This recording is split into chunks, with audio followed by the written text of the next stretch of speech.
بتبدأ حكايتنا بواحد كان قاعد في بيته رايق، فجأة بيلاقي نفسه بطل ومسؤول عن حماية مملكة، وكمان في ناس بتكرهه وبتحاربه. وهي دي قصة بطل المسلسل نوفومي. بيبدأ مسلسلنا مع نوفومي، طالب عايش لوحده حياة هادية جدا وملوش أصحاب كتير. في يوم من الأيام بيقوم من النوم علشان يروح المكتبة علشان بيدور على كتاب عاوزه، لكنه بالصدفة بيوقع كتاب تاني وبيلاقي مكتوب عليه قصة الفرسان الأربعة. ولما بيفتحه بيلاقي صور للفرسان الأربعة فبيعجبه الكتاب. بيبدأ يقلب فيه لكنه بيلاقي صفحات كتير فاضية وبيخرج منها نور وبيسحب نوفومي جواه. بعدها بيلاقي نوفومي نفسه واقع على الأرض في عالم غريب وفي إيده درع، ولما بيبص بيلاقي 3 أشخاص تانيين كل واحد فيهم ماسك سلاح. بعدها بيدخلوه على الملك اللي بيعرف نفسه وبيقول لهم إنه ملك ميرلو مارك، وبيطلب منهم يعرفوا نفسهم. فبيبدأ رينو بيقول إنه 17 سنة وإنه حامل السيف. بعدها بيتكلم كيتامورا وبيقول له إنه طالب جامعة وإنه حامل الرمح. بعدهم إتسكي وبيقول له إنه طالب في المدرسة وإنه حامل القوس. وبيتجاهل الملك نوفومي فبيعترض نوفومي، فبيسألوا الملك هو مين، فبيقولوا إن نوفومي طالب جامعي وحامل الترس. بدأ الملك يحكي إن بلده تعرضت لهجمات كتيرة الفترة اللي فاتت، والهجمات دي كانت جزء من أساطير قديمة وبيقدروا يعرفوا وقتها من خلال ساعة التنين الرملية. وبيكمل وبيقول لهم إن المرة دي الفرسان المحليين قدروا يتصدوا للهجوم، لكنهم خايفين من الهجوم الجديد، علشان كده اتبعوا الطقوس واستدعوا الفرسان الأربعة من عوالمهم. وبيقول لهم إنهم لو ساعدهم ليهم مكافأة كبيرة، وبيطلب منهم يروحوا على الأماكن المخصصة ليهم. ولما بيقعدوا الأربعة مع بعض بيتكلموا بيلاقوا إن كلهم من اليابان لكن من عوالم وأزمنة مختلفة، لكن الشيء المشترك اللي بينهم هو إنهم كلهم كانوا بيلعبوا ألعاب فيديو مشابهة للرواية اللي هم فيها دي. تاني يوم بيرجع الأبطال تاني لقاعة الملك علشان يشوفوا مهمتهم، وهناك بيقول لهم الملك إنه جمع مجموعة من أبطال المدينة ممكن يساعدوهم، وطلب من الأبطال إنهم يختاروا الفارس اللي حابين يكونوا معاه. فاتحركوا كلهم ومحدش رضي يروح ورا نوفومي اللي اتعصب أول ما شاف اللي بيحصل، وقال للملك إزاي هيكون أقوى من غير ما هيكون في حد بيساعده. فقال له الملك إن في إشاعة انتشرت إن بطل الترس ما يعرفش البلاد دي كويس. محدش من الأبطال رضي يروح معاه، لكن طلع بنت من الصف وطلبت من الملك إنها تنضم له، واللي بنعرف إن اسمها ماين صوفيا. وافق الملك على انضمامها لنوفومي، وقال لها إنه كده مضطر إنه يدور على الناس اللي هتكون معاه في الفريق. وزع عليهم فلوس علشان تساعدهم يجهزوا نفسهم، وعطى نوفومي مبلغ أكبر عشان فريقه ضعيف. وبينزل نوفومي وصوفيا للسوق، وهناك بيقول لها إنه محتاج محل بيبيع أسلحة ودروع. فبتقول له إنها هتعرف محل بيبيع أسلحة وبتاخده وبتروح على المحل. وهناك بيلاقي إن اللي واقف في المحل مش عارفه، لكن لما بيبص على إيده بيعرف إنه بطل الترس. وبتتكلم صوفيا وبتقول له إنهم عاوزين أسلحة، فبيعرض عليهم كل السيوف الموجودة. وأول ما بيمسك نوفومي السيف بيكهرب وبيرمي السيف بعيد وما بيكونش عارف اللي حصل. بتظهر له رسالة تحذير إنه ما يقدرش يستخدم أسلحة غير الدروع، فبيقرر إنه يشتري بدلة حرب جديدة عشان يقدر يتحرك بيها وتحميه. بعدها بيروحوا المكان محاكاة الهجوم، وبيتصدم لما بيلاقي رين بيقتل الوحوش بكل بساطة وهو بيعاني معاهم لكنه مش بييأس. وبعد ما بيخلص التدريب بياخد صوفيا وبيرجعوا لمحل الأسلحة علشان يشتروا لها أسلحة جديدة. بتروح هناك صوفيا وبتختار أسلحة كتير، وبتكلف نوفومي مبلغ كبير لكنه بيتكسف منها، وبيدفع لما بتقوله إنها لو بقت أقوى هتقدر تساعده. بعدها بيروحوا يتعشوا سوا، وبيسيبها نوفومي وبيقولها إنه رايح ينام. ولما بيطلع أوضته بيلاقي إن الفلوس اللي باقية معاه قليلة خالص ولازم يحافظ عليهم. بيروح على السرير علشان ينام بعد ما قرر إنه يصحى بدري علشان يجمع غنائم أكتر ويترقى أكتر وأكتر. تاني يوم الصبح بيصحى مش بيلاقي الفلوس ولا درعه اللي بيلبسه، لكنه بيلاقي درع ايده. فبيخرج زي المجنون وهو بيخبط على صوفيا علشان يقول لها انهم اتسرقوا، لكنه بيلاقي نفسه متحوط بالحراس من كل ناحيه، وبيقول انه مطلوب من الملك ولازم يجي معاهم. بيروح نوفومي معاهم، وهناك بيلاقي الحراس محوطينه من كل ناحيه. بيلاقي صوفيا واقفه مع كيتامورا ومستخبيه فيه، وبيلاقي كيتامورا لابس الدرع بتاعه. وقبل ما بيتعصب عليه بيقول له الملك انه متهم بالاعتداء على صوفيا وانها شهدت عليه، وليه اكتر من دليل على كلامها. وقتها فهم نوفومي انها كانت من الاول مع كيتامورا وانهم خططوا علشان ياخدوا فلوسه ويخلصوا منه. فبيتعصب وبيطلب من الملك انه يرجعه للعالم بتاعه ويستدعوا بطل غيره. فبيقولوا انه للاسف مش هينفع اللي بيقوله، عشان لو عاوز واحد يمشي لازم الاربع ابطال يكونوا ماتوا. بيغضب نوفومي وبتطلع قوه من درع بتبعدهم كلهم عنه، وبيسال الملك ناوي يعمل ايه فيه. فبيرد انه مفيش وقت انه يبدله او يسجنه، وانهم مضطرين انهم يخلوه علشان يساعدهم في صد الهجمات. فبيرمي نوفومي الفلوس في وشهم وبيمشي. بعدها بيقابل بياع المحل هارت اللي لما بيلاقيه بهدومه دي بياخده وبيديله بدله جديده، وبيقول انه لو فضل بهدومه عمره ما هينجح. بعدها بيخرج لاماكن وجود البالونات المتوحشه، وهناك بيقعد الليل كله يموت فيهم، واخيرا بيترقى للمستوى الثاني وبياخد جلودهم وبيروح يبيعهم. ولما بياخد الفلوس بيسيب ثمن اللبس الجديد لهارت في المحل. بعدها اكتشف ان درعه ممكن يزود جوده النباتات، فبدا يعمل كده علشان يبيعها ويجيب فلوس. وفي يوم كان قاعد في مطعم علشان ياكل، بيجي 3 كانوا عاوزين يستغلوه ياخدوا فلوسه، لكنه بيهجم عليهم كلهم وبيبدا يضرب فيهم، فبيخافوا وبيهربوا. وبيظهر بعدها بيركوس اللي بيقول انه عنده كل اللي هو محتاجه، وبياخد نوفومي معاه وبيقول انه شغال في تجاره العبيد، وبيبدا يوريه انواع العبيد اللي عنده. لكن بيلفت نظر نوفومي بنت صغيره موجوده في قفص. بينادي عليه بيركوس وبيوريه اقوى وحوشه في المستوى ال 75. فبيساله نوفومي على سعره، فبيقول له انه ب 15 قطعه ذهبيه. فبيرفض نوفومي علشان مش معاه فلوس، وبيقولوا انه محتاج واحد مطيع ورخيص. فبيروحوا بيوريه البنت اللي شافها في الاول وبيقولوا انها نص بشريه ونص راكون، وبيقول له انها ضعيفه ومش هتستحمل. لكن نوفومي كان قرر يشتريها، وبعد ما بيتمم البيعه وبيدفع الفلوس فبيسالها على اسمها. بتقول له ان اسمها رافتاليا، وبياخدها وبيمشي. بيروح بعدها المحل بيع الاسلحه هناك، بيطلب من هارت انه يلاقي سلاح لرافتاليا باقل من 6 عملات فضيه. فبيجهز لها ملابس واقيه وخنجر صغير، وبيطلع بالونه من عبايته وبيطلب منها تهجم عليها تموتها. وبتحاول اول مره لكنها بتفشل، فبيقولها تستعمل كل قوتها وبتحاول مره تاني فبتقدر تموتها وبتكسب خبره زياده. وبيقولها انه اشتراها بفلوس كتير ومستني انها تعوض له الفلوس دي وتقتل وحوش اكتر. وبيخرج من المحل وبياخدها وبيروحوا علشان يتغدوا ويبداوا تدريباتهم. وبعد ما بيخلصوا الاكل بيروحوا للغابه، وهناك بيبدا يعلم رافتاليا وبيخليها تقتل وحوش اكتر. ولما بيخلصوا بيقعدوا يرتاحوا وبياكلوا، وبتساله رافتاليا عن اسمه. بيقول لها انه اسمه نوفومي بطل الترس. فبتسرح وبتفتكر ذكرياتها مع ابوها وامها لما كانوا بيحكوا لها عن الابطال الاربعه. وابوها قال لها ان بطل الترس هو الوحيد اللي كان بيعامل اشباه البشر معامله كويسه. وبتفوق على صوت نوفومي وهو بيديها دواء وبيقول لها انه هيحسن من قدراتها. ولما بتشربه بتلاقيه مر، لكنه بيأمرها تشربه وبتنام بعدها على طول. لكنها بتحلم بالحادثه اللي حصلت لها لما كانت هي وابوها وامها بيهربوا من الوحش، لكنهم بيلاقوا نفسهم على حافه الجبل فبيبعدوها اهلها علشان تعيش وبيضحوا بنفسهم. فبتقوم من النوم وهي بتصرخ، فبيتحرك نوفومي بسرعه وبيحاول يهديها. تاني يوم بيروحوا المحل بيع الاعشاب، وبيعرض عليه نوفومي عينه من الدواء اللي عطاها لرافتاليا. فبيقول له صاحب المحل انه هيدفع له اكتر ما بيدفع في الاعشاب علشان الادويه ناقصه الفتره دي بسبب موجات الكوارث اللي بتحصل. وبتمر الايام ونوفومي بيهتم برافتاليا وبيجيب لها اكل والعاب كانها بنته. في يوم كانوا ماشيين في الغابه بيطلع عليهم ارنب وبيهجم على نوفومي وبيعضه من ايده. فبيطلب من رافتاليا انها تموته لكنها بتخاف، وبتقول له انها بتخاف من الدم. فبتكهرب بسبب التعويذه اللي عليها واللي بتمنعها من انها تعصي اوامر سيدها. فبيقول لها انها لو ما موتوش هيبطل يعتني بيها وهيشوف غيرها علشان موجات الكوارث جايه، وهو بيعرف يدافع بس ومحتاج حد يهاجم بالنيابه عنه. فبتقوم رافتاليا وبتموت الارنب، وبتقول له انها هتعمل اي حاجه يامرها بيها. بعد فتره لما بيجمعوا مبلغ كويس بيروح لهارت صاحب محل الاسلحه وبيقول له انه عاوز سلاح مميز لرافتاليا. وبعد ما بيديهم السلاح بيسالوا نوفومي عن مكان يقدروا يروحوا علشان يصطادوا وحوش بمعداتهم دي. فبيقول له هارت ان معداتهم ضعيفه وما لهمش غير قريه قريبه منهم. ولما بيروحوا هناك بيبيعوا الارنب اللي اصطادوه. بيسال بياع عن اماكن فيها وحوش، فبيقول له انه مناجم المعادن النفيسه بقت منطقه للوحوش بعد اخر هجوم. وعرف نوفومي هيبدا منين. خد رافتاليا معاه ودخلوا المنجم، وكانوا بيمشوا لغايه ما لقيوا منطقه مليانه بالاحجار الكريمه. فمسك نوفومي الفأس وبدا يكسر فيها لغايه ما قدر يطلع بواحده. ولما نادى على رافتاليا لقاها قاعده خايفه وبتبص لوحش كبير براسين، وبتفتكر ان هو اللي موت ابوها وامها، وهي واقفه مصدومه مش بتتحرك. بيهجم عليها الوحش لكن نوفومي كان سابه وانقذها ونطوا هما الاثنين في الميه. ولما بيطلعوا بتقول ان الوحش ده هو اللي هجم على قريتهم وقتل ابوها وامها. بيلاقوا نزل لهم فبيقول لها ان ده الوقت اللي هننتقم فيه، وبيقول لها تمسك سيفها وتموته علشان ما حدش يتاذي تاني بسببه. لكنها بتقف مكانها مش بتقدر تتحرك. بيروح نوفومي علشان يتصدى للوحش وبيحاول بكل قوته انه يتعامل معاه ويوقفه عند حده، لكنه بدا ينزل. رافتاليا واقفه مكانها من غير ما تعمل حاجه، وحست انها هي اللي هتكون السبب في موت نوفومي زي ما ابوها وامها ماتوا. فمسكت سيفها ونطت وضربت الوحش اللي بعد نوفومي وبص ناحيتها وكان هيجم عليها، لكن فعل نوفومي خاصيه الدرع وحماها وهجم التاني عليه وقدرت تموته وكسبت نقط خبره هي ونوفومي. وجريت عليه تطمن انه بخير، فبقول لها انهم طول ما هم بيتعاونوا وهي هتهجم وهو هيدافع مش هيموتوا هما الاثنين. بعد ما عدى اسبوع على معركه المنجم كان قاعد نوفومي وهو بيبص في ترسه. بيلاقي انه بقى عنده قدرات كتيره، لكنه حاسس انه مش كفايه لمواجهه الهجوم الجديد وانه لسه بيتصاب بالرغم من قدرات ترسه. بيلاقي رافتاليا بتطارد قنفذ ضخم وجاي ناحيته، فبيستخدم سجن الترس. ولما بتوصل رافتاليا بتموت القنفذ وبنلاقيها وصلت للمستوى ال 18. بعدها بيروح نوفومي ورافتاليا لمحل الاسلحه عند هارت، وهناك هارت بيقول لهم ان شكلهم اتغير خالص وانه ما قدرش يتعرف عليهم، وحتى رافتاليا كبرت. بعدها بتقول انهم محتاجين يحدثوا معدات نوفومي، لكنه بيقول لها انهم جايين هنا علشانها هي، لكنها بتقول انه لازم يحدث ذروعه علشان الاصابات اللي بيتعرض لها. فبيعرض عليهم هارت درع كبير، لكن بيقول له نوفومي انه مش ذوقه حاجه ضخمه زي كده وممكن يعيق حركته. فبيقول لهم انه ممكن يعمل لهم حاجه مخصوص ويديلهم خصم عليها. تاني يوم بيروحوا لهارت وبيلاقوا عمل درع قوي لنوفومي ومناسب ليه، لكنهم بيلاقوا اهل المدينه كلهم متجمعين وهم بيشوفوا الفرسان بتستعد في الشوارع وبيكونوا خايفين من اللي بيحصل. فبيقول نوفومي انه لو يقدر يعرف الوقت اللي هيحصل فيه الهجوم كان عارف يحط خطه. فاستغرب هارت انه ما يعرفش الوقت بالرغم من انه فارس من الفرسان الاربعه. وبيقول له على الموجوده في ساعه التنين الرمليه، وبيقول انه مع اخر نقطه رمل بتنزل بيبدا الهجوم. وبيروح فعلا لمكان الساعه وبينبهر بشكلها وبيبدا الاتصال بين الساعه وبين الساعه، لكنه بيلاقي صوت بيندى من وراه، وكان كيتامورا هو وباقي الفرسان اللي كانوا بيتريقوا عليه انه لسه بيستخدم معدات بدائيه وقديمه. لكن نوفومي ما عطاهمش فرصه وكان رايح يخرج من المكان، لكنه بيقف لما بيلاقي كيتامورا بيعرف نفسه لرافتاليا وبيقول لها تنضم له وهو هيحميها، لكنها بترفض وبتقول انها اقسام التحارب مع نوفومي، وبتخرج هي ونوفومي من المكان وهو متعصب. تاني يوم كان هو يوم الهجوم، وقتها خرج نوفومي علشان يشوف شروق الشمس. فبيلاقي رافتاليا وراه وبتقول انها ممتنه ليه علشان انقذها وعالجها وعلمها ازاي تعيش وانها هتكون دايما سيفه معاه. وبيقطع كلامهم موجه الهجوم اللي كانت بدات، وبيلاقوا الكائنات الغريبه بتنزل من فتحات الموجه في قريه العود اللي كانوا موجودين فيها. فبيتحركوا فورا كيتامورا اللي هناك وبيبداوا يحموا السكان، وبيطلب منها نوفومي انها تروح وتخلي القريه من السكان وهو يحاول يعطل العدو. وبيبدا نوفومي يجذب الوحوش وراه علشان يدي فرصه للسكان انهم يخرجوا من المكان، لكنه بيلاقي عددهم كبيره خالص، لكنه بيفكر في فكره ذكيه وبيروح يطلع على برج وبيلفت انتباه الوحوش، فبيتجمعوا حوالين البرج وبيبدا يغرق البرج بالبنزين وبيولع فيه وبينط منه وبيخرج من البرج بعد ما خلص من عدد كبير من الوحوش، لكنه بيلاقي السكان واقفين في مكانهم، ولما بيسالهم عن السبب بيقول له واحد انهم غيروا رايهم وهيحاربوا معاه. وهما بيتكلموا بيظهر وحش كبير جدا وبيضرب نوفومي وبيوقعه، وبيحاول نوفومي يتصدى له لكنه ضخم، فبتيجي رافتاليا وبتهجم عليه هي ونوفومي. بيقع الوحش وبتزيد خبره الاثنين. وقتها بيلاقوا السمك بتنزل عليهم نار من كل ناحيه، فبيشكل نوفومي درع حمايه ليه والرافتاليا، لكنهم لما بيبصوا بيلاقوا ان الهجوم ده كان من جنود الملك، ولما بيقربوا منهم بتهجم رافتاليا عليهم وبتتهم انهم كانوا قاصدين يعملوا كده بالرغم من انهم عارفين انهم في القريه. فبيقول لهم نوفومي انه هيسيبهم للوحوش وبيتفاجئوا بوحش وراهم، وقبل ما يستدعوه كان هاجم عليهم، لكن بطل الترس كان اتحرك وقدر يحميهم، وبدا هو ورافتاليا يهجموا على كل الوحوش الموجودين وموتوهم. وامر قائد الحرس انهم ينسحبوا المكان باقي الابطال، لكن واحد منهم قرر يقعد هو ومجموعه جنود تاني علشان يساعدوا بطل الترس. وبعدها بمده بسيطه اختفت الموجه من السماء ورجعت صافيه زي ما كانت، وبيفضل نوفومي باصص للدمار اللي حصل في القريه، لكن بيجي حكيم القريه ومعاه باقي السكان وبيشكروا نوفومي على وجوده هو ورافتاليا اللي لولاهم كانوا ماتوا كلهم، وبينصرفوا. بعدها بتفرح رافتاليا انها قدرت تجنب اطفال كتير معاناتها وهي صغيره، وبنشوف بعدها الساعه رمليه وهي بتهد الوقت من الاول. تاني يوم الملك بيعمل حفله في قصره بمناسبه الانتصار، وانهم قدروا يتصدوا لتاني موجه، وكل الابطال كانوا معزومين علشان ياخدوا مكافئتهم من الملك. ونوفومي كان منهم بس كان قاعد لوحده، وكانت رافتاليا بتاكل وراحت علشان تعزم عليه، لكنه كان متضايق ورفض. وكان كيتامورا مركز مع رافتاليا ومتضايق من اهتمامها بنوفومي، فراح لنوفومي ورمى قدامه الجوانتي بتاعه دليل على اعلان المبارزه، وانه عاوز يبارزه علشان لو كسب يحرر رافتاليا. لكن نوفومي ما كانش مهتم بكلامه وقام مشي، لكنه بيلاقي جنود الملك بيوقفوه، بيلاقي الملك مصدوم ان بطل مستعبد شبه بشريه، وبيامره انه يقبل المبارزه. ولما بتحاول رافتاليا انها تدافع عنه بيمنعها الحراس، بيقول لها الملك انها تحت تاثير اللعنه علشان كده بتدافع عنه. بنشوف بعدها كيتامورا ونوفومي هما داخلين لساحه المعركه، والملك كان قاعد هو وباقي الابطال في المقصوره. بتبدا المبارزه بينهم على طول، وكان فاكر كيتامورا انه هيكسب وبيبدا هو بهجومه، لكن نوفومي كان فعل دفاع الترس وقال له انه اتسرع في انه يفكر انه هيهزمه، وطلع البلالين المفترسه من ردائه وخلاهم يهجموا على كيتامورا. بعدها فعل سجن الترس وسابه مع البلالين لغايه ما تعب. وقتها خرجوا وقال انه هيسيبوا للبلالين وكان هيرميهم عليه، لكن بتدخل صوفيا بسحرها وبتهجم على نوفومي وبتوقعه، وبيستغل كيتامورا الفرصه وبيستخدم رمح البرق وبيهجم بيه، فبيقع نوفومي وهو مغمى عليه، وبيخرج كيتامورا وهو منتصر. لكن بيقوم نوفومي تاني وبيقول انه استخدم مساعده في المبارزه الفرديه اللي بينهم، وحاول يشاهد الناس والملك، لكن كله انكر ده، واعلن الملك فوز كيتامورا ونزل حياه على بطولته ان بنته اختارت البطل الصح من البدايه. ولما سمع نوفومي كده عرف انها خدعه من الاول، وانها تنضم له وتاخد كل فلوسه وترجع لبطلها المفضل، وان الملك كان بيزور الحياه علشان خاطر بنته. بيتعصب نوفومي وما كانش فاهم هما بيعملوا معاه كده ليه، وانه خلاص مش عاوز يبقى بطل الترس، وبيقع على الارض من الياس. وبيشوف رافتاليا وهما بيحرروها من لعنه عبوديته، واول ما اتحررت خرجت من المكان، فبكى بسبب كل اللي بيحصل، وان حتى رافتاليا خانته. بعدها بنشوف رافتاليا بتضرب كيتامورا وبتقول انها ما طلبتش منه يحررها، وانه ما استخدمش التعويذه دي غير علشان يخليها تقاتل معاه وتغلب خوفها، وانه عالجها واكلها ودربها لغايه ما بقت من الابطال، وانه ما يقدرش يعمل زيه. وقتها بينزل رين وبيقولوا لكيتامورا انه فعلا في حد استخدم السحر وساعده، لكنه مش قادرين يحددوا مين علشان كان سحر رياح. فبتقول لهم صوفيا انه بيتهيأ لهم، فبيطلبوا منه يعترف انه اتهزم في المبارزه دي، وبتسيبهم رافتاليا يتكلموا، وبتقرب من نوفومي لكنه بيطلب منها تبعد عنه، وما كانش واثق فيها وخايف لا تكون تهمه جديده بيلبسوها له، لكنها بتطمنه وبتقول له انها عارفه كل الاشاعات اللي طلعت عليه، وانها مش مصدقه ان واحد زي ممكن يعمل كده. وقربت منه وحاولت تهديه، وقالت له انها ممتنه لكل مره ساعدها فيها، وان مهما حصل مش هتسيبه وهتفضل دايما سيفه وموجوده معاه. بيفرح نوفومي من كلامها علشان كان نفسه دايما حد يقول له كده، وحس انها فعلا مصدقاه. بتحط رافتاليا ايديها على الترس وبتهدي الطاقه اللي طالعه منه، وبتقول له ان الترس ده هو اللي حماهم مرات كتير وحمى سكان القريه اثناء الهجوم، وبتشجعه لغايه ما بيهدى خالص. وبيقول لها ان شكلها اتغير ما بقتش طفله، فبترد عليه انه كله بسببه هو، ان اشباه البشر لما مستواهم بيزيد شكلهم بيكبر. كيتامورا كان مستغرب من اللي شايفه وكان فاكر انه لسه تحت تاثير اللعنه، لكن رين واتسيكي بيقولوا له يفوق لان مفيش واحده شبه بشريه هتتعلق بحد كده. تاني يوم بيجمع الملك الفرسان الاربعه علشان يوزع لهم مكافئتهم على تصديهم لموجه الهجوم المره دي، وبيدي كل واحد فيهم 4000 عمله ذهبيه، اما نوفومي بيديله 500 عمله فضيه، لكنه بيرجع وبيسحبها منه بيقول له انها مصاريف تحرير رافتاليا. فبيعترض اتسيكي ورين وبيقولوا انه لولا ان صوفيا اتدخلت في المبارزه كان هيكسب، وانها اطلاق السحر هو اللي عطله، وان هو اللي قدر يحمي القريه وقت الهجوم مش الفرسان، وانه لازم يتكافئ على اللي عمله. ولقى الملك نفسه في موقف وحش فرجع له ال 500 عمله وما رضيش يزوده. بعد ما خدهم قالت له رافتاليا انهم مش محتاجين يقعدوا في المكان ده، فخدها وخرج. بيروحوا بعدها البركوس علشان يرجعوا الختم تاني لرافتاليا، بالرغم من انه كان رافض، لكنها هي اللي كانت مصره على كده. ولما بيبص حواليه بيلاقي بيض كتير، ولما بيسال بيركوس بيرد عليه انه بيض للحظ مقابل 100 عمله فضيه ممكن يكسب فيها من اول كائن فيلو لليال اللي بيجر العربيات في الشارع لحد تنين كبير. فبيعجب نوفومي بالموضوع وبياخد واحده وبيخرج يروح للصيدليه، وهناك بيقول له الصيدلي انه محتاج منه كميات كبيره من الادويه ومن ادويه جديده، وبيديله كتاب فيه الوصفات، وبيقول له يعدي بيعدي على الساحره اللي في المحل اللي جنبه علشان عاوزه تشكره علشان انقذ حفيدها، ولما بيروح بتقوله انه لازم يتعلم السحر هو ورفتاليا، وبتديهم كتاب عشان يتعلموا فيه، وانه هديه منها علشان انقذوا حفيدها في القريه. وبتقول لهم ان القصر طلب كميات من البلورات السحريه للابطال، لكن نوفومي كان متاكد انه مش هياخد زيهم. وبيروحوا يقعدوا على الجبل وبيحاولوا يقروا الكتب اللي معاهم، لكنهم مش بيعرفوا عشان لسه ما اتعلموش اللغه دي. فبيقول لها انهم هيروحوا يناموا في قريه العود، والصبح يتدربوا ويتعلموا اللغه بتاعه الكتاب ده. تاني يوم الصبح بيصحى نوفومي وبتصحى رفتاليا، وبيشاور لها على البيضه اللي كانت بدات تفقس، وخرج منها طائر الفيلو فيال وسماها نوفومي فيلو، وبدا ياكلها ويهتم بيها لمده يومين، وحجمه بقى كبير جدا بسبب قدره النمو اللي في ترسه. ولما بيبص لبره بيلاقي الناس متجمعين، وصوفيا واقفه مع كيتامورا وبتقرا لهم قرار الملك اللي قرر تعيين كيتامورا حاكم للقريه تقديرا للي عمله وقت الهجوم. وعشان يبداوا تصليحات في القريه هيفرضوا 50 قطعه فضيه للدخول والخروج من القريه. فبيظهر نوفومي وبيعترض على كلامهم، وبيقول لهم ان تكلفه الاقامه في فندق في القريه هي عمله واحده، ومش منطقي يفرضوا ضرائب بالشكل ده. ومعاه اهل القريه بيعترضوا وانه مش هو اللي حماهم وقت الهجوم. فاعتبرتهم صوفيا انهم بيعصوا امر الملك، وامرت الجنود انهم يقبضوا عليهم. لكن بيظهر قدامها مجموعه من الملثمين واللي كانوا من حراس الملكه وعندهم رساله منها. ولما بتقراها صوفيا بتتعصب وبتطلب من نوفومي انه يدخل معاهم في السباق. بيرفض نوفومي علشان فيلو مش هيقدر يجاري تنينهم، لكن حاكم المدينه القديم بيطلب منه يوافق علشان يحميهم من الضرائب دي. فبيوافقوا، لكنه بيقول لهم انه مش هيتحمل نتيجه الخساره اللي ممكن تحصل. وبيبدا يشرح الحكم ان السباق عباره عن 3 دورات حوالين اطراف القريه. وبيبدا السباق، وكالعاده كيتامورا بيغش وبيستخدم السحر وبيصنع حفره في الطريق، وبيقع فيها نوفومي فيلو، وبيقدر كيتامورا يكسب الجوله الاولى. لكن نوفومي مش بيستسلم، بيرجع بسرعه اكبر المره دي وبيقدر يسبقه في الجوله الثانيه. وفي الجوله الاخيره واحد من الحراس استخدم السحر وعمل حفره ثانيه في الطريق، لكن نوفومي استخدم درعه وقدر يتفاداه وكمل طريقه لغايه ما قدر يوصل لخط النهايه وكسب. بعدها تحول فيلو لطائر ضخم، واتهمته صوفيا انه بيغش، لكن بيجي من الملثمين وبيقولوا انهم لقوا اثار سحر في الطريق. فبتنكر صوفيا وبتقول لهم ان اكيد نوفومي علشان غشاش، لكنهم بيقولوا لها ان السحر اللي لاقوه مش متوافق مع قدرات نوفومي او رفتاليا. فبتتكسف صوفيا وبتمشي من المكان. بعدها بنشوف السكان وهم بيشكروا نوفومي على وقوفه معاهم، فبيرفض المكافاه اللي كانوا عاملينها وبيقول لهم يحطوها في اعمار القريه، وبيطلب انه ياخد عربيه ترحال وبياخدها فعلا وبيجرها فيلو، وبيقفوا في النص علشان يناموا ويكملوا طريقهم. وبينام نوفومي في مكانه، وبتيجي فيلو جنبه وبتنام وبتخنقه بريشها. تاني يوم الصبح بيصحى على صراخ رفتاليا، ولما بيبص بيلاقي بنت نايمه على رجله، فبيقوم مفزوع من مكانه ومش بيعرف جت منين. فتاني يوم بيروح لهارت في محل الاسلحه ومعاه رفتاليا وفيلو، وبيطلب من هارت انه يلاقي بدله مناسبه لفيلو ما تتقطعش منها لما تتحول لطائر وترجع بشريه تاني، لكنه بيقول له انه ما عندوش النوع ده وان اللي بتعمله الخياطه السحريه. فبيروح نوفومي للخياطه السحريه وبيطلب منها انها تعمل لها لبس مناسب لتحولها. فبتقول له انها علشان تعمل كده محتاجه خيط سحري واللي مش متوفر عندها، لكنهم ممكن يجيبوه من الساحره. فبيروح للساحره وهناك بتقول لهم انه بيتعمل بالمخزن السحري، لكن الحجر السحري اللي بيدوروا مكسور، واول ما هتجيب واحده هتعمل لهم الخيط اللي محتاجينه. بعدها بتسالها فيلو عن الكره اللي موجوده قدامها، بتقول لها انها الكره السحريه بتقدر تكشف عن قدراتها السحريه، وبتحط ايد فيلو عليها وبتقول لها انها عندها قوه الرياح وتقدر ترمي اي حد لبعيد بقوتها. بعدها بيركبوا العربيه وبيقرر نوفومي انه يشتغل في التجاره علشان يجمع عملات، وخصوصا انه معاه رخصه تجاريه تقدر تخليه يعدي الحدود من غير اي مصاريف. وهما في طريقهم بيلاقوا واحد بيوقفهم بيطلب منهم يركب معاهم عشان يقدر يدي الدواء لامه. فبيوافق نوفومي وبيوصله في الوقت المناسب وبياخد منه الدواء وبيديه هو لامه. وبسبب قدراته الشفائيه الكبيره بتتعافى ام الشخص ده بسرعه، وبيديله كيس فيه خضروات واكل مقابل تعبه في المشوار. ولقى نوفومي ان شغل كويس وبدا يداوي المرضى وياخد المقابل خضروات وفاكهه ويبيعها وياخد فلوس. وفي يوم كان بيوصل تاجر اسمه هيك واللي ما كانش مصدق نفسه انه راكب مع بطل الترس، وهما بيتكلموا قطعت رفتاليا كلامهم وقالت ان في قطاع طرق قدامهم. فوقفت العربيه وكلمهم نوفومي، فقالوا له انهم محتاجين ياخدوا التاجر اللي معاه ومعاهم حارس من فئه متقدمه. لكن نوفومي مش بيسيب لهم فرصه وبيامر فيلو ورفتاليا يهجموا عليهم، وفي غمضه عين كانوا مربوطين. وبداوا يتريقوا على نوفومي ان واحد من الفرسان الاربعه ومش قادر يهاجمهم، فهددهم انه هيخلي فيلو تاكلهم، لكنهم اترجوا انه يسيبهم وافق مقابل شرط واحد، وكان شرطه انه ياخد منهم كل حاجه سرقوها مقابل حياتهم. وفعلا بياخد منهم كل حاجه. بعدين بيقول له هيك انه لازم يعوضه على المتاعب اللي سببها له. فبيقول له هيك انه هيساعده. فعلا بيبدا يعلم ازاي يقرا في كتب الدواء اللي معاه، وبيعلمه تعويذ سحريه وازاي يكشف عن الاحجار السحريه، وبيقدم له توصيات عند كتير من التجار. وبتبدا سمعه نوفومي كتاجر تكبر بسبب كلام هيك. وقتها بتجيله اخبار عن باقي الابطال. رين كان بيحارب وحوش اسطوريه في الجنوب، ويتسيكي بيجمع كنوز في الاماكن البعيده. اما كيتامورا انقذ قريه من المجاعه بمساعده صوفيا. وبنشوف بعدها التاجر هيك بيدي نوفومي جواب توصيه رئيس المناجم بيسهل فيه الطريق لنوفومي انه يحصل على اي حجر سحري عاوزه، ودي كانت اكبر مساعده قدمها هيك لنوفومي. وبيروح بعدها رئيس المناجم وبيوري له جواب، فبيساله محتاج يعرف مكان اي حجر. فبيقول له انه عاوز الحجر اللي بيستخدمه في صناعه الخيط السحري. بيصدم الرئيس لكن بيقول له على الطريق، وبيبدا نوفومي طريقه للمكان ده بعد ما جاب الساحره معاه. وفي الطريق كانت بتقول ان في اسطوره للمكان بتقول ان مفيش حد دخل المكان ده من مده، لكن ما كانش قدامهم اي حل غير انهم يدخلوا. ولما بيوصلوا للصندوق بيلاقوه فاضي، وبتقرا الساحره الكلام المنقوش جنبه واللي كان معناه انهم لازم يتعبوا علشان يوصلوا للحجر. وبتشاور لهم فيلو على طريق تاني، فبيبداوا يمشوا فيه، لكنهم بيلاقوا اثار لرجلين ضخمه. فبيفكر انهم لازم يخرجوا من المكان، لكن الدنيا بتضلم عليهم وبينتشر سحر في المكان بيخلي كل واحد بيسمع تهديدات من الناس اللي بيحبها. وسمع نوفومي ان فيلو عاوزه تموته، لكن الساحره بتقول له ان كل ده بسبب التعويذه وبتبطلها فورا، وبتظهر سببها اللي كانوا شويه خفافيش وبتقدر تموتهم. بعد بعدها بيكملوا طريقهم وبيلاقوا منجم الاحجار قدامهم، لكنهم بيلاقوا اسد ضخم موجود بيحرسه. بتتهور رفتاليا وفيلو وبيهجموا من غير اوامر من نوفومي، فبتتعور رفتاليا وبتحاول الساحره تتصدى له بتعويذتها، لكنها مش بتقدر. تقول له فيلو ان حاسه سمعه قويه علشان كده قادر يتوقع تحركاتهم، فبيستخدم نوفومي قدرات درعه وبيطلب من فيلو تصرخ، وده بيشتت الاسد. وبتشيل الساحره حركته بتعويذتها وبتتحرك فيلو وبتموته هي وفيلو. بعدها بيعاتبها نوفومي وبيربط لها ايديها علشان الجرح، وبيروح يكسر حته من الحجر اللي محتاجينه، وبيرجعوا كلهم لمكان الساحره، وبتبدا فيلو تعمل الخيط اللي محتاجينه. وبعدها بيروحوا للخياطه بالكميه اللي عملوها، وبتفصل لفيلو فستان ابيض حلو كانت فرحانه بيه، وبتجربه وبتتحول بيه جوه المحل علشان تجربه. بيبدا نوفومي يصنع مبيد حشري قوي وبيبدا يتشهر، وبيتصل بيه هيك التاجر وبيقول له ان في قريه طالبه منه كميه كبيره من المبيدات وفي اسرع وقت. فبيستغرب نوفومي ان في ناس طالبه الكميه الكبيره دي، لكنه لما بيقرب من مكان القريه بيعرف السبب، وبيلاقي النباتات المتسلقه مالت القريه. فبيطلب من فيلو انها تدخل بيهم للقريه دي، واول ما بيدخل بيرحب بيه السكان، وبيبداوا يحكوا له الحكايه انهم كانوا بيعانوا من المجاعه وجالهم كيتامورا فارس الرمح علشان ينقذهم، وجاب لهم بذور سحريه وقال لهم ان قدراتها كبيره جدا وهتقدر تنقذهم من المجاعه، وللاسف صدقوه. والموضوع في الاول انقذهم فعلا، لكن النباتات نموها زاد وبدات تكبر وتحولت لوحوش بتهاجمهم وسببت الامراض لكتير منهم. وطلب حاكم القريه من نوفومي انه يستخدم قدراته العلاجيه في انه يعالج المصابين. ولما بيدخل نوفومي لمكان المصابين بيلاقيهم نايمين والنبات طالع على كل جسمهم زي الطفيليات، فبيستخدم المبيد اللي معاه وقدراته التعزيزيه للشفاء، وبتنجح الفكره دي. وبيخرج نوفومي بعد ما بيعالجهم كلهم، لكنه بيلاقي سكان القريه بيترجونه يخلصهم من الوحوش وانهم هيدفعوا له مقابل الخدمه دي مقدما. فبيوافق نوفومي وبياخد الفلوس، وبياخد فيلو ورفتاليا وبيروحوا المكان الوحش وبتهاجموا رفتاليا وبتقدر تموته. بعدها بيروحوا لاكبر شجره موجوده في المكان وهي اكبر وحش كمان، فبيطلب من فيلو انها تهجم عليها، لكنهم بيتفاجئوا لما بيلاقوا انها بتجدد خلاياها، وبتحاول فيلو هي كمان لكنها بتفشل. فبتيجي فكره في مخ نوفومي وانه يستخدم قدراته في تعزيز الادويه على الشجره دي، فبيدي ازازه مبيد لرفتاليا وبيطلب منها تصب على الشجره، وبتعمل كده فعلا، وبيقرب نوفومي منها وبتنجح خطته، وبتبدا الشجره تدبل لغايه ما بتقع خالص. وبيطلب منهم نوفومي انهم يجمعوا كل الثمار الموجوده علشان ما تسببش مشاكل بعد كده. وبيروح لاهل القريه وطمنهم انه خلص من كل الوحوش الموجوده، وبيطلب منهم انهم يلموا الاغصان اليابسه وهو هينام علشان يرتاح. تاني يوم الصبح نوفومي كان بيرمي سره من الثمار دي في الارض، وبتخرج منها شجره بس اصغر المره دي. فبتساله رفتاليا عمل ايه، فبيقول لها انه لقى خاصيه تعديل جيني في الدرع واستخدمها على الثمار دي وحد من حجمها، وساب جزء من الثمار لاهل القريه وقال لهم ان عمرهم ما هيتعرضوا لمجاعه بعد كده. بعد ما بيمشي نوفومي ومعاه في العربيه كميات كبيره من الثمار، بتساله رفتاليا هيعمل ايه بالثمار دي كلها، فبيرد عليها انه بيعرف شخص هياخدهم باعلى سعر. بيروح لهيك التاجر اللي بيوافق انه ياخد كل الكميه اللي مع نوفومي، لكنه بيطلب منه خدمه وهي انه يوصل بضائع لشويه قرى موجوده في مناطق الينابيع الساخنه. بيوافق نوفومي، بيروح للمكان وبيوصل بضاعه هيك، بيعجبهم المكان وبيقرروا يباتوا الليله دي ويرتاحوا في المكان ده. بتصحى رفتاليا من النوم وكانت مقرره انها تجيب هديه لنوفومي علشان يهتم بيها، وكانت مقرره انها تجيب له لاتيوم، ودي بلورات نادره موجوده عند طائر الغاغوب. فبتروح وبتبدا تتسلق الجبل عشان تقدر توصل لعش الطائر ده، لكنها بتلاقي فيلو وراها، ولما بتسالها بتقولها ان هي كمان عاوزه تجيب لاتيوم لنوفومي. وبيبدا سباق بينهم عن اللي يوصل الاول، لكن رفتاليا مش بتقدر تجاريها، فبتسبق فيلو لكنها مش بتاخد بالها، وكانت هتقع من حافه الجبل فبتلحقها رفتاليا، لكنهم بيقعوا مع بعض وبيلاقوا نفسهم قاعدين على ظهر خنزير فضي وبيبدا يجري وراهم، لكن بيقدروا يهربوا منه في النهايه. ولما بيطلع النهار بيلاقوا عش طائر الغاغوكو وبيقربوا منه علشان ياخدوا اللاتيوم، لكنهم بيلاقوا الخنزير البري جاي وراهم وبيهجم عليهم وعلى العش وبيكسر اللاتيوم، فبيقفوا يواجهوه بيقدروا يهزموه، وبيرجعوا بيه على القريه وهم زعلانين انهم ما قدروش يجيبوا هديه لنوفومي. لكن بيقابلهم اتنين شباب وبيطلبوا منهم ياخدوا الخنزير الفضي ده عشان بيستخدموه في حاجات كتير في القريه، فبيوافقوا وبياخدوا مبلغ كبير وبيروحوا يجيبوا بيه شاكوش معادن صغير وبيقدموا لنوفومي علشان يساعدوا في تكسير المعادن. بيتبسط بيه نوفومي وبيشكرهم على شعورهم ده، وهم كمان بيتبسطوا انهم عوضوا اللاتيوم. تاني يوم حب نوفومي انه يرد لهم الجميل وسهر الليل كله علشان يعمل لهم هدايا لما يصحوا يلاقوها. في الصبح كانوا بيلموا حاجتهم علشان يتحركوا من المكان ده، لكن نوفومي بيشوف راجل عجوز ومعاه ابنه، فبيوقفهم وبيديهم اكل وبيخليهم يرتاحوا، وبيقول لهم انهم لو كملوا كده احتمال كبير يموتوا. فرد عليه العجوز انهم كده كده ميتين، وان القريه كلها اصابها المرض وكلهم بيموتوا. لمعت عين نوفومي وحس انها فرصه علشان يجيب فلوس اكتر لو شاف الناس دي، وفعلا اتحرك لمكان القريه. ولما وصل شاف واحد من السكان وفرح ان بطل الترس جاي ينقذهم، وراح علشان يبلغ دكتور القريه ويقول له انه وصل. بيطلع الدكتور وبيتكلم معاه وبيوريه اماكن المصابين، وبيدخل نوفومي بيستخدم الادويه بتاعته وقدرته في تعزيز الشفاء وبيقدر يشفيهم، فبيشكروا الدكتور والممرضه اللي معاه وبيديه 50 عمله فضيه. ولما بياخدها بيقول انه ما عملش حاجه وانه عالج الاعراض بس، وانه طول ما السبب موجود هيمرضوا تاني. فبيقول له الدكتور انهم من فتره لاحظوا ان الهواء اللي جاي من الجبل متغير، وده من وقت ما ريم بطل السيف موت التنين اللي فيه. وقتها جه ابطال كتير للمكان والقريه ازدهرت وبقت اغنى، لكنهم لقوا ان المغامرين بداوا يعودوا مرضى كل فتره لغايه ما انتشرت الوحوش في الجبل ده وبقى صعب ان اي حد يطلعوا. اتعصب نوفومي بسبب اللي عمله رين، وان اي حد عارف ان اللحم لما بيتساب بيعفن وكان لازم يتخلص منه اول ما يموته. فسال الدكتور ما طلبش مساعده القصر الملكي ليه، فقالوا انه كلمهم لكنهم ردوا عليهم ان كل المغامرين مشغول الفتره دي. فبقول له نوفومي انه مستعد يساعدهم ويطلع علشان يتخلص من لحم التنين، لكن في المقابل هياخد الفلوس اللي كان هيديها للقصر الملكي.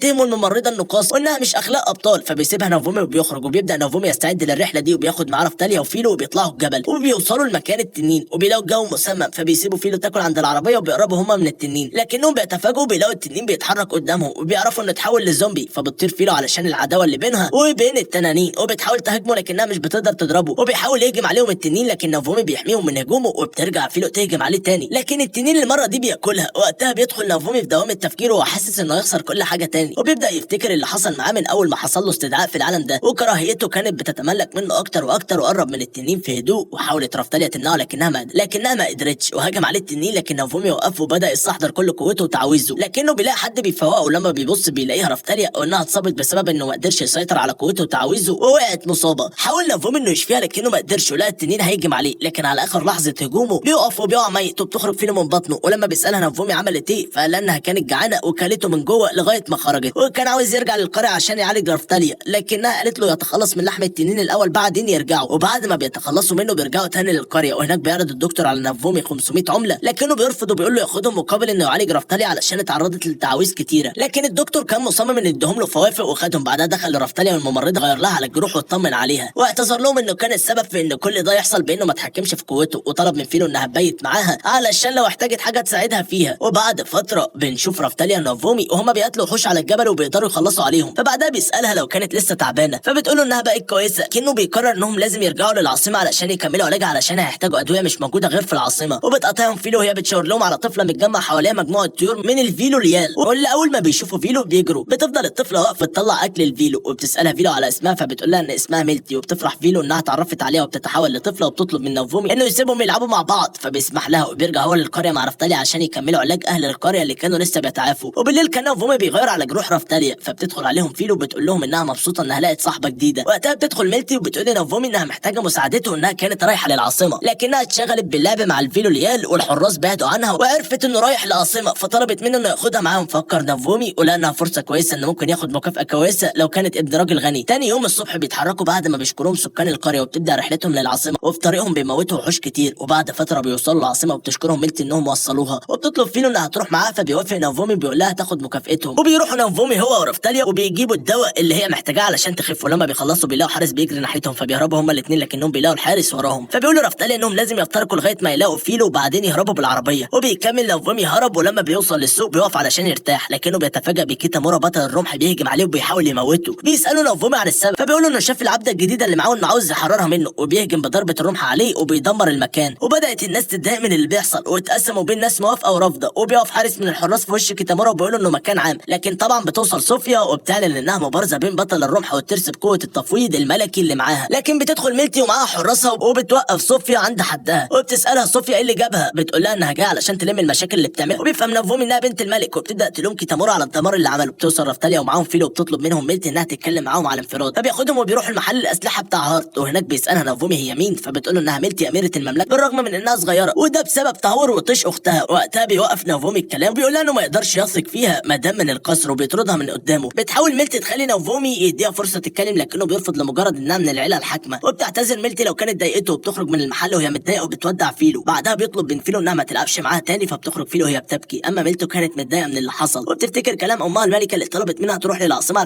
علشان تعاتب الملك على معاملته لبطل الترس. عندي نوفومي بتدخل عليه فيلو وهي معاها جنود وسحره، فبيسالهم نوفومي بيطردوه ليه، فبيرد واحد منهم انهم اعجبوا بطريقته في القتال في اخر موجه وعايزين ينضموا له، لكنه ما كانش عاوز يهتم بحد تاني، فقال لهم انهم يقدروا يقاتلوا في الموجات براحتهم. فبيرد واحد من السحره ان كلهم من عائلات القريه اللي هو انقذها هم عاوزين يردوا له الجميل، فبيقول لهم لو عاوزين ينضموا ليه لازم يجمعوا 150 عمله فضيه علشان يوافق، وكلهم كانوا شايفين ان ده استغلال لكنهم بيوافقوا. بعدها بيشتري نوفومي من هارت ادوات جديده علشان يراقب فيلو ورفتاليا المستويات الجديده، وعطاله الادوات الكافيه للترقيه، وقال له ان الترقيه بتتم قدام ساعه التنين الرمليه. بيروح نوفومي هناك ولما بيسال بيلاقي ان تكلفه الترقيه 15 قطعه ذهبيه، لكنه كان مصر انه يزيد من قدرات رفتاليا فدفع ال 15 قطعه. لكن قبل ما تتم الترقيه بيجي مرسوم ملكي بيمنع ترقيه اي حد تابع لبطل الترس، فبيتعصب نوفومي وبياخد الفلوس وبيخرج من المكان، وبيروح لبيركوس، وكانت فيلو خايفه انه هيبيعها لبيركوس لكنه طمنها، ولما بيدخلوا بيرحب بيه بيركوس وبيقولوا انه بسببه تجارته زادت بسبب شهره فيلو وان الناس كلها عاوزه زيها، وبيسالوا عن سبب زيارته، فبيقولوا انه عاوز يرقيهم لفئه اعلى علشان صدر مرسوم ملكي بيمنع ترقيتهم، ده عليه يشتري وحوش جاهزه لكنه بيرفض، بيقولوا انه ممكن يعمل الترقيه عن اي ساعه تنين في اي مدينه تانية، وبيرشح له بيركوس مدينه اشباه البشر شيلد فريدن، بيقول له انها هتحتاج شهر سفر، فبيصرف نظر عن الفكره دي علشان مش هيلحقوا قبل ما الموجه تيجي، فبيقترح عليه بيركس انهم يجيبوا سلاح لفيلو ويزودوا من قوتها، وبيلاقي بيركس زودها بمخالب التنين اللي كانت مناسبه ليها جدا. فبيقول له نافومي انه عاوز يجربها، فبيقول له انه عنده شغل ممكن يجرب فيه المخالب الجديده. وبيروحوا لمجال العاصمه وهناك بيلاقوا وحش في الميه وبيبدا يهجم عليهم، فبتهجم عليه فيلو بمخالبها وبتقسمه لنصين، لكنها بتلاقي انها رشت ميه المجاري على نافومي. بعدها بيروحوا علشان يرتاحوا في الميه، ونافومي كان بيضم جروح رفتاليا وبيقول لها انهم لازم يدرسوا الاماكن اللي هتيجي فيها الموجه علشان يكونوا مستعدين لاي حاجه هتحصل. تاني يوم الصبح بيبداوا جولاتهم في كل البلاد لغايه ما بيوصلوا لاقصى شمال المملكه، وبيلاقوا سكان فقراء وضعاف جدا وعاوزين اكل باي طريقه. فبيسالهم لو كانوا من سكان المملكه، لكنهم بيقولوا انهم لاجئين، وبيحكوا له ان اللي حصل ان في بطل وصل وكون جيش وعمل ثوره وبسببها هم اتشردوا. فبيسالهم عن البطل، فبيقولوا ان كل اللي يعرفوه عنه انه بيستخدم قوس. فبيجي اتسكي في دماغ نافومي وبيقرر يساعدهم وبيطلب من رفتاليا تعمل مطبخ طوارئ علشان تعمل لهم اكل. بعدها بيرجعوا تاني العاصمه علشان ياكلوا ويشوفوا استعداداتهم للموجه الجديده، وهناك بيدخلوا نفس المطعم اللي فيه رين واتسكي، والاول ما بيشوفوه بيتهموا انه بيسرق منهم طلبات الشغل والمكافآت. فبيتعصب عليهم نافومي، بيقول لاتسكي ان القريه اللي عمل فيها مقاومه اسقط الملك، المقاومه بدات ترفع الضرايب بعدها لغايه ما هلك اغلب المدينه واتدمرت. وبعدها قال لرين ان التنين اللي موته ساب جثته لغايه ما تعفنت ونشرت الامراض في كل مكان، وده اللي خلى سكان القريه يلجأوا له علشان ينقذهم، ومش بيستناهم يردوا عليه وبيخرج من المطعم. وبيروح بعدها الهارت اللي بيديه معدات جديده يقدر يستخدمها في حربه وتزود قدراته. وقتها بيجي الجنود اللي عاوزين ينضموا له بيقولوا انهم جمعوا ال 150 عمله، فبيروح يديهم سلسلته علشان يبيعوها ويحطوها على ال 150 عمله ويشتروا معدات جديده لنفسهم علشان يشاركوا في الهجمات. وبيجوا بالليل في محل هارت علشان يتفقوا على الخطط اللي هينفذوها. وعند الملكه ميرلا كان جه واحد من حراسها يبلغها اللي حصل بين نافومي وميلتي، وده قلق الملكه وخلاها تحس بالندم انها بعتتها، لكنها بتلاقي انها كانت لازم تبعتها علشان ده واجبها. وقبل الموجه ب5 دقايق كان نافومي بيتمم على الاسلحه والادويه اللي عملها، وبيطلع الاسوره اللي عملها الرفتاليا وبيقول انها هتعزز قدراتها في الشفاء، وطلع دبوس شعر وعطاه فيلو وبياخدهم وبياخد باقي الحراس وبيروحوا لمكان الهجوم. ولما بيوصلوا للقريه اللي فيها الهجوم بيلاقوا ست عجوزه بتضرب الوحوش وبتهزمهم بضربه واحده. ولما بتبص ناحيه نافومي بتشكره انها ساعدها قبل كده، فبيفتكر انها الست اللي عطاها الدواء قبل كده، وبتقول له ما يعولش هم القريه ويروح علشان يشوف اكبر وحوش الموجه. فبياخد فيلو ورفتاليا وبيروحوا لمكان السفينه، وبيلاقي اتسكي بيهجم بقوسه على السفينه وبيقول انه باقي الابطال على سفينه الاشباح دي. فبيطير نافومي للسفينه وبيلاقي رين بيهاجم الكابتن الجمجمه، وكيتامورا بيهاجم الكراكن، وهما الاثنين ما كانوش قادرين يهزموه، وبيختلفوا هما الاثنين في اولويه انهم يهاجموا مين الاول. فبينزل نافومي بينهم وبيقول لهم يرموا خلافاتهم على جنب علشان لو فضلوا كده الهجمات هتستمر والوحوش هتموتهم كلهم. وبيطلب من رفتاليا انها تستخدم قوه الضوء، واول ما بتستخدمها بيظهر ظل الكابتن الجمجمه فبيهاجموه، وبيخرج منه شبح كبير على شكل سمك وبيتفاجئوا كلهم من شكله. فبيحاول رين واتسكي وكيتامورا يهجموا عليه بقوه البرق، لكنهم بيفشلوا وما بيقدروش ياثروا فيه. فبيطلب نافومي من فيلو انها تستخدم قوه الريح، لكنه مش بيتاثر وبيهجم هو عليهم وبيوقعهم كلهم من قوه الهجوم، لكن نافومي كان استخدم قوه درع وما تاثرش بالهجوم. فيلو حاولت تستخدم سرعتها الكبيره وتهجم عليه من كل الاتجاهات وتوفر فرصه لرفتاليا علشان تقدر تهجم عليه، لكنهم بيفشلوا انهم ياثروا فيه. وبيقولوا لنافومي انه قوي جدا، فبيقول لهم نافومي ان مفيش قدامه غير انه يستخدم قوه درع الغضب، وبيطلب منهم يبعدوا عنه. وبيستحضر نافومي قوه درع الغضب، لكنه بيلاقي التنين اللي موته وتخلص من جثته. وقتها بيظهر قدامه فبيعرف انه هيستخدم قوه التنين وبيتحول درع النار وبيجي يصمد قدامه. وبتبدا رفتاليا تطلب من باقي الابطال انهم يساعدوها علشان مش هيقدر يصمد وحده، وهما بيتكلموا وبيحاول الكراكن يهجم على نافومي. فبتدخل رفتاليا وبتقطع دراعه، وبيلاقي الابطال نفسهم مضطرين انهم يساعدوها علشان مش هيقدروا يهزموا الوحش لوحده. فبيبداوا هما كمان يهجموا ويساعدوا نافومي، لكن نافومي بيلاقي انهم بيضيعوا وقت كبير في اللي بيعملوه، فبيستجمع كل قوته وبيستخدم سجن الدرع وبيقدر يحبس الوحش. وبعدها بيستخدم تعويذه الرماح وبيحط السجن وسطه وبيقدر يخلص من اكل، وبيقع هو وفيلو وهم تعبانين. وبيستغرب باقي الابطال من قوته ان كل القوه دي من الدرع بس، وكانوا فاكرينه بيغش. لكن بيحصل زلزال والموجه مش بتخلص، وبيظهر وحش تاني في وسط السفينه. وقبل ما يهجموا عليه لقيوا حد هجم عليه وموته، وكانت غلاس اللي عملت كده. وبعد ما نزلت كانت بتتريق عليهم انهم المفروض اقوى الابطال موجودين وهم اللي هينقذوا العالم، لكنها ابدت اعجابها بنافومي بطل الترس وقالت له اعتبرها عدوته من الوقت ده. وبتطلب من نافومي ان يخلي حراسه يهجموا عليها، فبيتعصبوا الابطال وبيتجمعوا حواليها وبيحاولوا يهجموا عليها بضربات النيزك، لكنهم بيلاقوها واقفه ما اتاثرتش وبترد عليهم بضربه القمر وبترميهم كلهم على الارض. ولما بيشوف نافومي اللي حصل بيعرف انه قدام بطله قويه، فبيشرب الدواء بتاعه وبيستخدم بعدها سجن الدرع، لكن غلاس بتكسره بسهوله. وبيلاقي رفتاليا وفيلو بيهجموا عليها وبيحاول يمنعوا نافومي علشان عارف ان غلاس قوتها غير محدوده. ولما بتهجم رفتاليا عليها بتقدر غلاس تكسر سيفها وبتحضر لهجوم قوي، فبيطلب منهم نافومي يجوا وراه علشان يستخبوا، لكن هجوم غلاس كان قوي وبيكسر كل دفاعات نافومي. فبيقرر يستخدم درع الغضب مره تاني وبتتاثر فيلو هي كمان بدرع الغضب وبتهجم على غلاس، لكن غلاس بتتصدى لهجومها بسهوله وبترميها بعيد. فبيروح بعدها نافومي وبيهجم على غلاس بقوه الدرع وبيرمي عليها النار، لكن بيلاقي غلاس واقفه وسط النار وبترد غلاس الهجمه على فيلو الواقعه، لكن بيصد نافومي الهجوم ده وبتستفزه غلاس وبتطلب منه يستخدم اقوى هجماته. فبيستخدم الهجوم السجن الدرع والرماح، لكنها بتقدر تدمر الاثنين بسهوله. وقت الهجمه كان قرب يخلص وطلب نافومي الرفتاليا انها تستخدم سحر الضوء. وقتها بيشتتوا انتباه غلاس وبيركبوا على ظهر فيلو وبيهربوا بسرعه. بترجع غلاس تهجم عليهم تاني، لكن نافومي كان قادر يتصدى لكل ضرباتها لغايه ما بتخلص الموجه وبترجع الدنيا لطبيعتها. ولما بيرجعوا للقريه بيتجمع الاطفال حواليهم يشكروهم علشان انقذوهم، لكن نافومي كان قاعد لوحده بيفكر في اللي حصل وازاي في واحد بالقوه دي وقدرت تهزم كل الابطال، ومش بيلاقي حل غير انه يزود قدراته والقدرات اللي معاه قبل ميعاد الموجه الجديده، وبيقطع تفكير الحراس اللي بيبلغون الملك محتاجه في القصر. بيروح نافومي بيلاقي الملك بيشوف اللي عمله في الموجه من خلال البلوره السحريه، وبيشكره انه قدر يتصدى الهجمه، وبيساله ازاي حصل على القدرات دي وانها مش متناسبه مع قوه الدرع من الاساس. فقال له لو عاوز يعرف يقعد قدامه ويطلب منه كده. فبيتعصب الملك وبيطلب من الحراس يحاصروه، لكن نافومي بيضحك وبيقول له انه يقدر يموت كل الجنود ويموته ويخرج من باب القصر من غير ما حد يكلمه، وبيتحدى الحراس لو كان فيهم حد عاوز يواجه الشخص اللي قتل وحش الموجه. بعدها بيقول للملك انه بيساعدهم علشان يقدر يعود لعالمه تاني، وبيحذره من انه يتدخل في اي حاجه تخصه، وبيديله ظهره وبيمشي. فبيهددوا الملك انه هيطارد كل اصدقائه ويموتهم. بيقف نافومي وبيحذره من انه يمس اي واحد منهم وبيخرج من الباب. بتدخل ميلتي بعدها للملك وبتقول له انها عرفت اللي حصل بينه وبين بطل الدرع، وطلبت من الملك انه يحاول يصلح علاقته بيه، وده اللي رفض الملك، لكنها بتقول له انه لو خلاه عدو هيخسروا مجهوده في التصدي للموجات. فبتتدخل صوفيا في الكلام وبتقول لها ان اللي بيعمله الملك صح وانها لسه صغيره، لكن ميلتي بتستفزها وبتقول لها انها وريث من حقها تقول رايها في كل اللي بيحصل، وبتسيبهم وبتمشي. بيروح بعدها المحل هارت اللي بيقول له انه سمع اللي عمله مع الملك، وانهم كده مش هيخلوه يستخدم ساعه التنين علشان يزود قدرات فيلو ورفتاليا. فبيقول له انه قرر يروح للشيلد فريدن، وهناك هيسمحوا له بالترقيه. وبيطمن وبيطلب من هارت يجيب سيف جديد لرفتاليا ويجهز اللي هيحتاجوه في العربيه، وبيبداوا رحلتهم. وبعد مسافه كبيره بيقعدوا يستريحوا، بيلاقوا عربيه ملكيه جايه وميلتي جايه فيها، وبيروحوا علشان يقابلوها. لما بتنزل منها بتطلب من نافومي انه يرجع معاها علشان يقابل الملك ويصالحه، فبيرفض. فبتقول له انه من غير دعم الملك المادي مش هيقدر يكمل تجهيز نفسه. فبيتريق عليها نافومي بيقول لها ان هو اللي بيساعدهم ومستني الموجات تخلص علشان يسيبهم. فبتتعصب ميلتي عليه وبتطلب منه يرجع معاها، لكن نافومي ما كانش مركز معاها، وكان حاسس بنفس الاحساس اللي حس بيه لما اتخدع من صوفيا، واحساسه كان فعلا صح. ولقى واحد من الجنود رافع سيفه وبيجري علشان يهجم على ميلتي، فبيقدر ينقذها ويوقف الجندي بدرعه. وقتها بيتهم الجندي نافومي انه خطف ميلتي واخدها رهينه، وبيامر باقي الجنود انهم يهجموا عليه. فبتتصدر رفتاليا وفيلو لهجومهم، وفي وسط ده كله في جندي ماسك بلوره سحريه وبينقل كل اللي بيحصل، وبيامر الجنود بعدها انهم ينسحبوا. وميلتي وباقي الموجودين ما كانوش مدركين اللي بيحصل، وبعدها بداوا يعرضوا اللي حصل ده على بلورات سحريه في كل انحاء المملكه علشان يزودوا كراهيه الناس لبطل الترس. بيروح بعدها نافومي يشوف الاخبار وبيعرف ان مشاهد محاربتهم للجنود انتشر، وبيتهم الملك ان هو اللي عمل كده، وبيحكي لهم لما مسك الجندي وساله كان عاوز يقتل الاميره ليه ما ردش عليه، ولقى معاه سلسله. ولما سال رفتاليا عليها قالت له انها لجماعه بتأيد ابطال الرمح والسيف والقوس. وبعدها بيقول لهم ان الملك اكيد عارف باللي حصل وامر بيه، لكن ميلتي بتقوم تدافع عنه وبتقول ان اختها هي السبب وان عاوزه تبقى وريثه العرش، وبتبدا تبكي. فبيسيبها نافومي وبيمشي، وبعد تفكير بيرجع لهم نافومي بيقول لهم انه قرر انه يسيب المملكه، وبيسال ميلتي هتروح فين. فبتقول له انها هترجع للعاصمه، فبيقول لها انها لو رجعت هتموت، وبيقول لها انها هتيجي معاهم علشان يحميها. وبيبدا رحلتهم بين الجبال، ولما بيلاقوا كهف بيدخلوا يستريحوا. بتساله رفتاليا رايحين على فين، فبيقول لها انهم رايحين على سيل تيفن. ولما بيقعدوا تساله ميلتي عن اللي حصل بينه وبين الملك فبيحكي لها، فبتقول له ان الملكه مش هترضى باللي بيحصل، وبنعرف ان الملكه اعلى درجه من الملك في المملكه دي. بعد شويه بيكملوا طريقهم، لكنهم بيلاقوا الجنود بيدوروا عليهم في كل مكان، فبيقرروا يغيروا طريقهم، لكن بيتكسر الحجر وميلتي كانت هتقع لكن نافومي لحقها. وبسبب كده بيسمع الجنود صوتهم وبيعرفوا مكانهم، وبيبداوا يطردوهم، وبيلاقوا نفسهم على حافه الجبل. وبيجوا الابطال الثلاثه وبيطلبوا منهم يطلقوا سراح ميلتي وانهم خلاص محاصرين. فبيقول لهم انه ما خطفهاش، وانها لو عاوزه ترجع تروح مش هيمنعها. وبتتدخل ميلتي في الكلام وبتقول لهم انها مش مخطوفه، وانها طلبت من بطل الترس انه يحميها. وكملت كلامها وقالت لهم ان اللي بيحصل مخطط علشان المملكه تقع، وانهم لازم يتجمعوا. ولما حست صوفيا ان الابطال مصدقين الكلام ده اتدخلت في الكلام وقالت ان ترس نافومي عنده قدره انه يغسل الادمغه، هو اللي مخلي ميلتي تتكلم كده. صدقوا الابطال كلامها، وزود كيتامورا انه كده عمل غسيل مخ رفتاليا وفيلو، وطلب ريم من نافومي انه يسلم الملكه، وقصاد كده هيسيبهم يمشوا بسلام. لكن ميلتي مسكت في رداءه وقالت له انها لو رجعت معاهم صوفيا هتموتها. فرفض نافومي عرض رين وقال انه مستحيل يسلم لها لصوفيا، وبيقول لصوفيا انها عاوزه ميلتي ترجع معاه علشان تموتها وتبقى هي وريثه العرش، وانه مش هيسمح بده يحصل. وبيامر فيلو تتحول، وبيركبوا كلهم وبتجري فيلو بسرعه وبطير، وبيقدروا يهربوا. لكن كيتامورا وجه لهم ضربه قويه وقعوا كلهم بسببها. وراحت بعدها صوفيا علشان تطلب دعم القوات، فاطلقت لهم اشاره علشان تجمعهم، وما استنتش وبدات تهجم على اختها، لكن نافومي كان بيتصدى لها. حاولت ميلتي تساعد وتوجه لصوفيا ضربه لكنها ما جاتش فيها. وقتها اتحركت رفتاليا وضربت صوفيا في ظهرها علشان توقف هجومها، وفيلو كانت بتضرب كيتامورا، لكن جنود الدعم كانوا وصلوا المكان وبداوا يحاصروا نافومي واللي معاه. ملقاش نافومي اي حل غير انه يستخدم درع الغضب وهجم على الجنود وقطع الطريق اللي بينهم، وقال لرين انه واثق انه هيعرف الحقيقه، ورماله السلسله اللي لقاها مع الجندي. وقعدوا بعدها في مكانه. قدر نافومي يفك قيود فيلو، وبيلاقوا واحده من فريق تجسس الملكه وصلت للمكان، فبتطمنهم ميلتي انها في صفهم. فبتبلغوا ان الملكه طالبه انها تجتمع معاه هو وكل فرقته في اسرع وقت، علشان اللي بيحصل ده مخطط من صوفيا وكيتامورا وهيتسبب في انهم يتهزموا قدام وحوش الموجات. وبعدها بتحس رفتاليا بخطر، ولما بيبصوا بيلاقوا حريق كبير حاصل. بنشوف ان صوفيا هي اللي امر الجنود انهم يرموا النار على الغابه علشان يحرقوها، وطلبت منهم يبلغوا كل حكام المقاطعات بان بطل الترس اللي عمل كده ويقفلوا كل النقط الحدوديه. وقتها عرف نافومي ان طريقهم هيكون صعب لسيل تيفن، وان ما قدامهمش غير انهم يغيروا طريقهم ويروحوا يقابلوا الملكه. وبيروحوا المنطقه معظمها اشباه بشر، وبتقول لهم انها تعرف المسؤول عن المنطقه دي وانه ممكن يساعدهم. وقتها افتكرت رفتاليا اللي حصل لاهلها وان قريتها تعرضت للهجوم من جنود الملك، قالت لها ميلتي لما ترجع للقصر تحكي لها اللي حصل وانها تقدمهم للعداله. بعدها سالها نافومي لو كانوا يقدروا يثقوا في صاحب المنطقه دي، فجالهم صاحب المنطقه اللي كان واقف وراهم واسمه رايخ، ورحب بيهم وخدهم معاه للقصر بتاعه. ولما وصلوا للقصر واستريحوا قال لهم انه سمع من الجنود انهم حرقوا الغابه علشان يخفوا اثارهم، فقالوا نافومي ان صوفيا اللي عملت كده علشان تلبسها لهم. فطلب رايخ الاكل وقدمه لهم، لكن نافومي كان خايف لا يكون يكون الاكل مسمم، فكان رايح من الاطباق اللي قدامهم فاطمنوا كلهم، وقال لهم نوفومي انهم هيمشوا تاني يوم علشان كل ما طولوا في المكان زاد احتمال انهم ينكشفوا، وبعدها بيروحوا اوضهم علشان يرتاحوا. وهناك بيبص نوفومي من الشباك بيراقب المكان، لكن رفتاليا بتطلب منه يرتاح وهي هتكمل مراقبه، وبتطلب فيلم ميلتي انها تفرجها على المكان، وبيخرجوا هما الاثنين. وفي العاصمه كان الملك متعصب على كل قاده الحرس اللي عنده انهم ما يقدروش يوصلوا لميلتي، وحاول صوفيا تطمنه وتقول له انها هتوصل لها. وعند نوفومي كان صحي وطلب من ميلتي انها تنام، وفضل الليل كله يراقب المكان، ولا رفتاليا رجعت تحلم بكوابيسها تاني، فحاول يطمنها لغايه ما بتصحى الصبح، وبيقول لهم ان الجنود وصلوا، وبتدخل واحده من خدم القصر وبتقول لهم انهم لازم يهربوا من هنا، وان امير البلد اللي جنبهم اتهمهم انهم مخبيين بطل الترس، وخدتهم وراحت بيهم للابواب الخلفيه علشان تهربهم، وبيلاقوا نفسهم محاصرين في المطبخ فبيستخبوا. وبتخرج ميلتي وبتقول للجنود يوقفوا اللي بيعملوه وينسحبوا. لما بيعرفوا انها هي الاميره بينادوا على ريبار الامير اللي هاجم القصر وطلبت منه يخرج من المكان، لكنه سالها على بطل الترس، فبتقول له انه هرب، وامرت ريبار انه ياخدها العاصمه علشان تكلم الملك، فوافق وخد جنوده وانسحب من المكان. ورجع نوفومي للاوضه علشان يدور على فيلو لكنه مش بيلاقيها، ولما مش بيلاقيها بيستخدم تعويذته عليها وبيلاقيها في السطح. بتقول له ان ميلتي هي اللي طلبت منها تستخبى، فقال لهم انه لازم ينقذ ميلتي وانه مش هيقدر يخون شخص واثق فيه. فبيروحوا القصر ريبار وبيلاقوا سكان بلد رايخ واقفين قدام القصر وبيطلبوا انه يفرج عن رايخ، فقال لهم نوفومي انهم هيستغلوا تشتت الحراس وهيدخلوا القصر.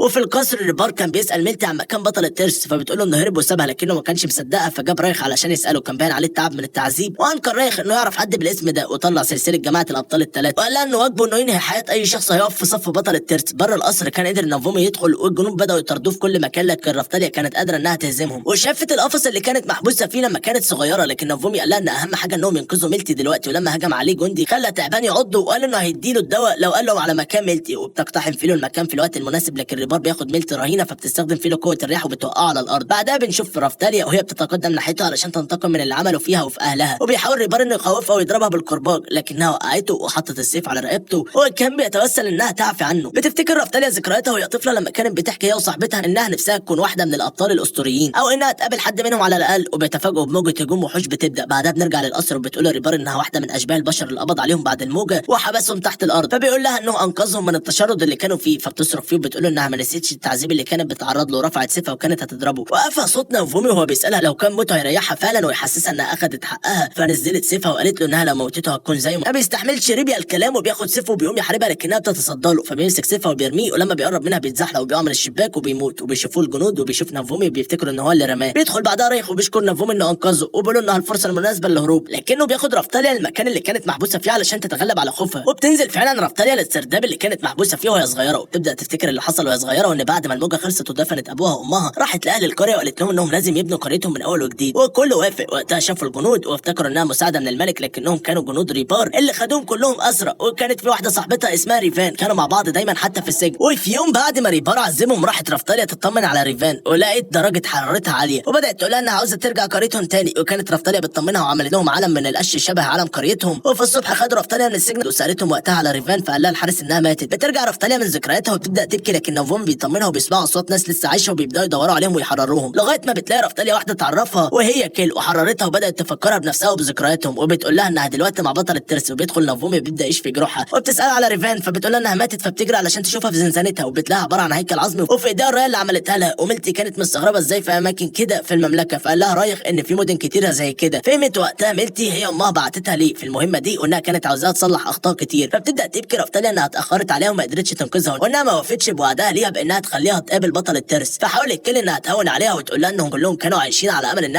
انها ترجع تحررهم، وده اللي حصل وقدرت. لكن رفتاليا كانت متضايقه على اللي حصل لصاحبتها، وحاول نوفومي يوقفها، فقالت له انها تمشي ما تستاهلش يكون جنب بطل زيه. فقال انها انقذت الطفلين وكيل صاحبتها، ومن غير ما كانش هيكمل في العالم ده وكان هيسيبهم ويهرب، وانه محتاجها معاه. بتفرح رفتاليا وبتتخيل صاحبتها ريفان، وبتقول لها انها هترجع وهتبني قريتهم مره تاني. وبيخرج بعدها من السرداب وبيلاقوا هتاف الناس بيزيد علشان رايخ، وكان هيخرج علشان يطمنهم عليه، لكنهم بيلاقوا الارض بتتهز تحتهم. فبتشاور لهم فيلو على ريبار اللي كان لسه عايش وهو قدام النصب التذكاري وبيحاول يستحضر الوحش الاسطوري، وبينجح فعلا انه يحضره. وبيخرج ديناصور ضخم من تحت النصب التذكاري وبيأمروا انه يهجم عليهم ويموتهم كلهم. بيتصدم الموجودين من الديناصور اللي بيخرج من تحت الارض ده، وبيحسوا انهم في ورطه ومحاصرين. وبيبدا الوحش يدمر في المكان كله من غير حساب، فبيهرب نوفومي واللي معاه بيستخبوا منه، لكن الوحش وصل لهم برضه. وقتها فيلو ما استنتش نوفومي يهجم عليه وانطلقت هي، وبدات تشتت انتباه الوحش عنهم، وظهر نور غريب في بطنها ضربت بيه الوحش عشان تقدر تستدرجه بره المدينه عشان باقي السوق. فطلب نوفومي من رايخ انه ياخد الاطفال والكيل ويخرج بيهم من المكان، وطمنهم انهم هيكونوا بخير وان الشعب كله مستنيه بره. بتخلع رفتاليا الاسوره واللي بتديها الكيل، وبيركبوا على ظهر فيلو وبيبداوا يتحركوا علشان ياخدوه بره المدينه، وبيروح وراهم الوحش فعلا، وبيدمر الوحش كل المباني اللي في طريقه. وبتسال فيلو المفروض تجري لغايه امتى، فبيقول لها نوفومي لا، فبيقول لها نوفومي لابعد مسافه ممكن توصل لها، وبيعدوا المدينه والغابه لغايه ما بيوصلوا للنهر، وبيلاقوا ان المكان ده المناسب لمواجهه الوحش، وبيطلب منهم انهم يستعدوا. فبيخرج الوحش من وسط الشجر، فبيفعل نوفومي درع الهواء علشان يصد هجوم الوحش، لكنه بيتفاجئ بالوحش بيكسر درعه القوي، فبتلحقوا فيلو وبتضربه في وشه، فبيتحول نظر الوحش ليها وبتروح بمخالبها الحديد وتغرزهم في بطنه، وبتحاول ميلتي تستخدم سحرها ورفطاليا سيفها لكنه مش بيأثر فيهم، فبيجربوا طريقه تانية، وبيوفر نوفومي دروع هواء لفيلو علشان تنط عليها وتضربه في وشه، لكنها بتفشل برضه، وبيتعصب الوحش من كل اللي بيحصل وبيضرب الارض برجله بيوقعهم كلهم، لكن نوفومي بيقوم تاني وبيقرر انه يستخدم درع الغضب، لكن بيخرج صوت من الدرع بيحذره من انه يعمل كده، وبيبدا ينتشر حواليهم ضباب سحري، وبيلاقوا مجموعه كبيره من كائنات الفيلوليال بتدخل وبتحوط الوحش من كل مكان، وبيحاول نوفومي يشغل درع الغضب لكنه بيفشل وبيسمع الصوت مره تاني، والمكان بيتزلزل تحتهم، وتبدا الماء تعمل امواج كبيره وبتخرج منها ملكه الفيلوليال، وبتطلب منهم يتراجعوا، وبيتكلم الوحش وبتأمره يسلم القطعه السحريه اللي جواه وهتسيبه يعيش، لكن الوحش مش بيسمع الكلام وبيبدا يهجم عليها، فبتضربه برجلها وبترميه بعيد، وبيتفاجئ كل الموجودين من قوتها، فبيرد الوحش هجومها وبيطلع نار من بقه ناحيتها، فبتفعل الملكه درع حمايه، وبعدها بتقول انها هتخلص اللي بيحصل، وبتتحرك بسرعتها الكبيره وبتعذبها، وبتعدي جنب الوحش اللي بيقع غرقان في دمه، وبعدها بتسال نوفومي لو كان هو بطل الترس، فبيقول لها ان هو، فبتقول له انها عاوزه تتكلم معاه، وبتتحول لشكلها البشري، وبتقول لها انها فيتوريا ملكه الفيلوليال في العالم كله، وبتتعرف على باقي فريق بطل الترس، وكانت عارفه ميلتي علشان ساعدتها في طريقها للعاصمه مره وشكرتها على المره دي، ودعتهم علشان يركبوا العربيه بتاعتها معاها، وبتاخدهم وبتنقلهم بالسحر المكان فيه اثار قديمه، وبتقول لهم ان المكان ده هو اللي دافع عنه الابطال الاسطوريين زمان، وانها مش المفروض تجيب بشر للمكان، لكنهم ممكن يقعدوا فيه علشان امان، وبيبدا يحضروا الاكل بعد اليوم الطويل ده، ومن حلاوه الاكل نوفومي عمل اكل لكل الطيور اللي موجوده فيه لغايه ما ناموا، بعدها جات له فيتوريا علشان يتكلموا، وسالته الوحش ده اتحرر ازاي من الختم، فاستغرب علشان كان فاكرها عارفه علشان كده جت تنقذهم، لكنها قالت له انها كانت هناك بالصدفه علشان سمعت ان في واحده مرشحه انها تكون ملكه جديده، وكان قصدها على فيلو انها بتكبر بالمعدل ده علشان اللي بيربيها بطل، بعدها بيحكي لها عن اللي حصل بين الابطال، فبتقول له انه مش مقبول ان الابطال بيتخانقوا مع بعض، بيحاول نوفومي يبرر موقفه، بيقول لها انه عاوز يعدي الحدود علشان يشوف الملكه، فبتساله ليه الابطال مش بيقاتلوا في باقي البلاد، فبيندهش من كلامها، وبيسال لو البلاد التانيه فيها موجات، فبتقول له ان اي بلد فيها ساعه رمليه بيحصل فيها هجمات، وان الهدف من وجود الابطال ان كل واحد منهم يحارب في بلد لكنهم مستهترين، وانها مش مهتمه بعالم البشر لو انتهى حتى، لكنها بتقول له انها بتحاول تساعدهم علشان البطل اللي ربها طلب منها كده، لكنها بتقف في النهايه وبتقول له انهم لو ما تصالحوش وحدوا قواهم هتضطر تقتل الابطال الاربعه، وفي العاصمه رين واتسكي خدوا السلسله اللي خدوها من نوفومي، ولقوا فعلا ان في جماعه للابطال الثلاثه وبتحارب بطل الترس، وكانت صوفيا بتراقب اللي بيعملوه. تاني يوم الصبح كانوا قاعدين بيحضروا الفطار للطيور، وبيسرح نوفومي بيفتكر كلام فيتوريا معاه، وبيلاقي فيتوريا قدامه ورمت التعويذه على ميلتي، وقالت انها تاخدها رهينه عندها، بعدها بتطلب من بطل الترس انها تصالح مع باقي الابطال، لكنه بيرفض وبيقول لها ان ده شيء مستحيل، ويسالها هي ليه مصممه تعمل كده، فقالت له عشان ده اللي وعدت بيه البطل اللي رباها، فقال لها بالرغم من ده كله انه مش موافق انه يتعاون مع باقي الابطال مهما حصل، فبتقول له انها كده هتموت الاربع ابطال علشان يستدعوا غيرهم، وبيقول لها انها مش محتاجه تاخد ميلتي رهينه ممكن تبارزه وتحدد بعدها، لكن سحرها بيعطل ترسو، فبيستغرب من قوتها، وبتعرض عليه عرض تاني انهم لو اثبتوا هو وفريق انهم اقوياء ويقدروا يتصدوا الموجات لوحدهم هتسيب ميلتي، وطلبت انها تتحدى فيلو في هيئتها البشريه، ولو نجحت مش هيموت نوفومي وهتتحرر ميلتي، فبتوافق فيلو وبتروح وراها المكان القتال، بتعمل طاقه حواليهم علشان ما حدش يتدخل، فيلو كانت مستعجله فبدات هي بالهجوم، لكن فيتوريا اتفادتها وضربتها بايد طيارتها بعيد، ولما حاولت فيلو تلحق نفسها فيتوريا كانت وراها وقعتها على الارض، فقال نوفومي تهجم بشكل منظم وتوحد قواها، فسمعت فيلو الكلام واستحضرت هجوم العاصفه القويه اللي كانت صدت ليه فيتوريا، وراحت على فيلو ورمتها على الحجاره، فبيتحرك نوفومي علشان يحرر ميلتي لما بيعرف ان فيلو هتتهزم، لكن فيتوريا كانت شايفاه وهجمت عليه، حاولت فيلو انها تهجم عليها علشان تحرر ميلتي، لكن كل هجماتها كانت ضعيفه ومكشوفه، وفيتوريا كانت بتضرب فيها يمين وشمال، وبتقول لها انها ضعيفه وما قدرتش تهزم التنين امبارح ولا حتى تهزمها النهارده، ومش هتساعد نوفومي في حاجه، فبينادي نوفومي على فيلو بيقول لها تشوف هجمات فيتوريا وتهاجم من مكان اقرب، بتعمل كده فعلا وبتهجم على فيتوريا وبتقدر تكسر دراعها وتجرحها في وشها، وبتقع على الارض وبتروح ناحيه فيتوريا تاني علشان تضربها، لكنها بتقع بعد ما قوتها كلها استنفذت، فبتوطي الملكه وبتقول لها انها كسبت وحررت ميلتي، وبتقول لها انها كده اجتازت الاخبار وطلعت تاج وحطته على راسها وعينتها خليفه ليها، بعدها شافت جراح نوفومي وطلعت خصله من شعرها وحطتها في الترس، وده ساعد بطلنا انه يبقى عنده قوه كائنات الفوليال، وبتعتذر فيتوريا لميلتي علشان استخدمتها في الاختبار وبتاخدها في جوله على ظهرها كتعويض، بعدها بتقول لهم ان في احتفال مخصوص بمناسبه تعيين فيلو خليفه ليها، وبعد ما بيخلصوا احتفالهم بيناموا من التعب، بيقعد نوفومي مع فيتوريا تاني وبتقول انه لازم يقابل باقي الابطال ويساعدوا بعض علشان الهجمات اللي جايه كلها قويه وهتحتاجهم كلهم، وان خلافتهم دي كلها هتسبب موت للشعب، فوعدها انه هيحاول يوضح لهم انه بريء، وقالت له لو ما قدروش هتضطر تموتهم وتستدعي غيرهم علشان تنقذ العالم، ويسالها ما حاولتش ليه مع بطل تاني، فقالت له انه اعلى رتبه فيهم كلهم، وبما انه ربك خليفتها مستحيل يكون شرير، بعدها بتزود درعه بقوه تحمي روحه من التاكل لو استخدم درع الغضب. تاني يوم الصبح بتوصل لهم فيتوريا لمكان اقرب بطل موجود، وكمان بتديهم عربيه هديه وبتطلب من نوفومي انه يوفي بوعده ليها، وبعدها بينطلقوا في طريقهم بيوصلوا للحدود اللي كانت متحوطه بسور كبير وعليه حراس، فبيقفوا وبيسال رفتاليا لو كان في اي طريق تاني يقدروا يمشوا فيه غير الطريق ده، فقالت له ان في طريق تاني بس سفرهم هيزيد 3 أو 4 ايام تانيين، فبيشوف نوفومي ان هم يتاخروا كده، فبيقول لهم بما ان في بطل قريب من مكانهم ممكن يكون اتسكي، ولو كان هو يطلبوا منه يامن لهم طريق، ولو رفضوا هيعدوا الحدود بقوه، وبيروح ناحيه البوابه، ولما بيبص بيلاقي اكتر شخص مش هيسمع له كيتامورا، لكن وقت الرجوع كان فات، فبيروح ناحيته وبيتكلم معاه وبيقول انه مش عاوز غير انه يسيبه يعدي من البوابه، لكن اتفاجئ بكيتامورا بيهجم عليه، ونافومي ما كانش راضي يهجم علشان فاكر كلام فيتوريان انهم لازم يتحدوا مع بعض، وبيحاول يشرح له انه عاوز يتحد معاه، لكن بيلاقي كيتامورا مش سامعه وبيحاول يموته فعلا. ولما بيساله بيقولوا انه عاوز ينتقم لموت رين واتسكي اللي موتهم بطل الترس. بيتفاجئ نافومي انهم ماتوا وبيفتكر كلام فيتوريا لما قالت له ان لو واحد بس مات هتبقى مهمه التصدي للموجات مستحيله، فبيقولوا ان الجاسوس معلوماته مؤكده اللي قال كده. وظهرت صوفيا وحذرت كيتامورا من انه يتعرض لغسيل دماغ من بطل الترس، وطلبت انهم يدخلوا في قتال، وعملت قفص من الرعد حواليهم كلهم. ما ضيعش كيتامورا وقت وهجم على نافومي اللي اتصدى له بدرعه. نافومي فعل سجن الترس لكن قدر كيتامورا يكسره، حس ان قدراته اتحسنت، واتدخلت صوفيا في القتال وبدات بهجوم النيران، فاتصدت اختها ميلتي لهجومها، اتدخلت فيه وقررت تهجم هي كمان، وراحت لكيتامورا وقدر يتصدى لهجومها. ولما حاول يرد لها الهجوم لقى نافومي واقف وبيدافع عنها. بعدها اتحد كيتامورا وصوفيا واللي معاهم فيه هجوم مشترك بقوه النار والرعد والرمح. كان هجوم قوي لكن نافومي قدر يتصدى ليه. بعدها اتحركت فيلو بسرعه وضربت كيتامورا برجلها ضربه قويه طيرته بعيد، وظهرت رفتاليا قدام صوفيا وجرحتها بالسيف، واتحدت فيلو وميلتي في هجوم الماء والهواء وضربوهم باثار طيارهم بعيد ورماهم على الارض تاني. واتهموا كيتامورا انه بيغش لكنه رد عليه وقالوا انهم كانوا بيتدربوا لفتره طويله علشان كده وصلوا للقوه دي. راح نافومي ناحيته وقال انه ما قتلش حد وانهم لازم يتعاونوا علشان يتصدوا الهجمات. قطعت رفتاليا كلامهم وقالت ان في حاجه غريبه بتحصل، وشافوا كل الجنود اختفت. خافت فيلو وقالت لنافومي يغطيهم بسجن الترس وبدروع تاني قويه، ولو ما عملش كده هيموتوه. وفعلا اول ما استخبوا ورا الدروع ظهرت كره نار ضخمه مكسرت كل الدروع حتى سجن الترس، لكن نافومي استخدم درعه وقدر يتصدى ليها ويحميهم. وبعدها بصوا حواليهم لقوا المكان كله مدمر، وظهر البابا وقال لهم ان ما كانش حد هيقدر يتصدى الهجوم ده غير واحد زي بطل الترس وسماه شيطان الترس. زعقت فيه صوفيا وقالت له انه كان هيموت الاميرتين وبطل الرمح، فقال انهم كانوا هيموتوا على ايد بطل الترس، وقال ان الوقت اللي هيتولى فيه الحكم وصل وهيلغوا الملكيه اللي ما كانتش قادره تحمي الناس من الموجات، وجابت ابطال مزيفين. ولما اعترض كيتامورا على كلامه قال انه مغفل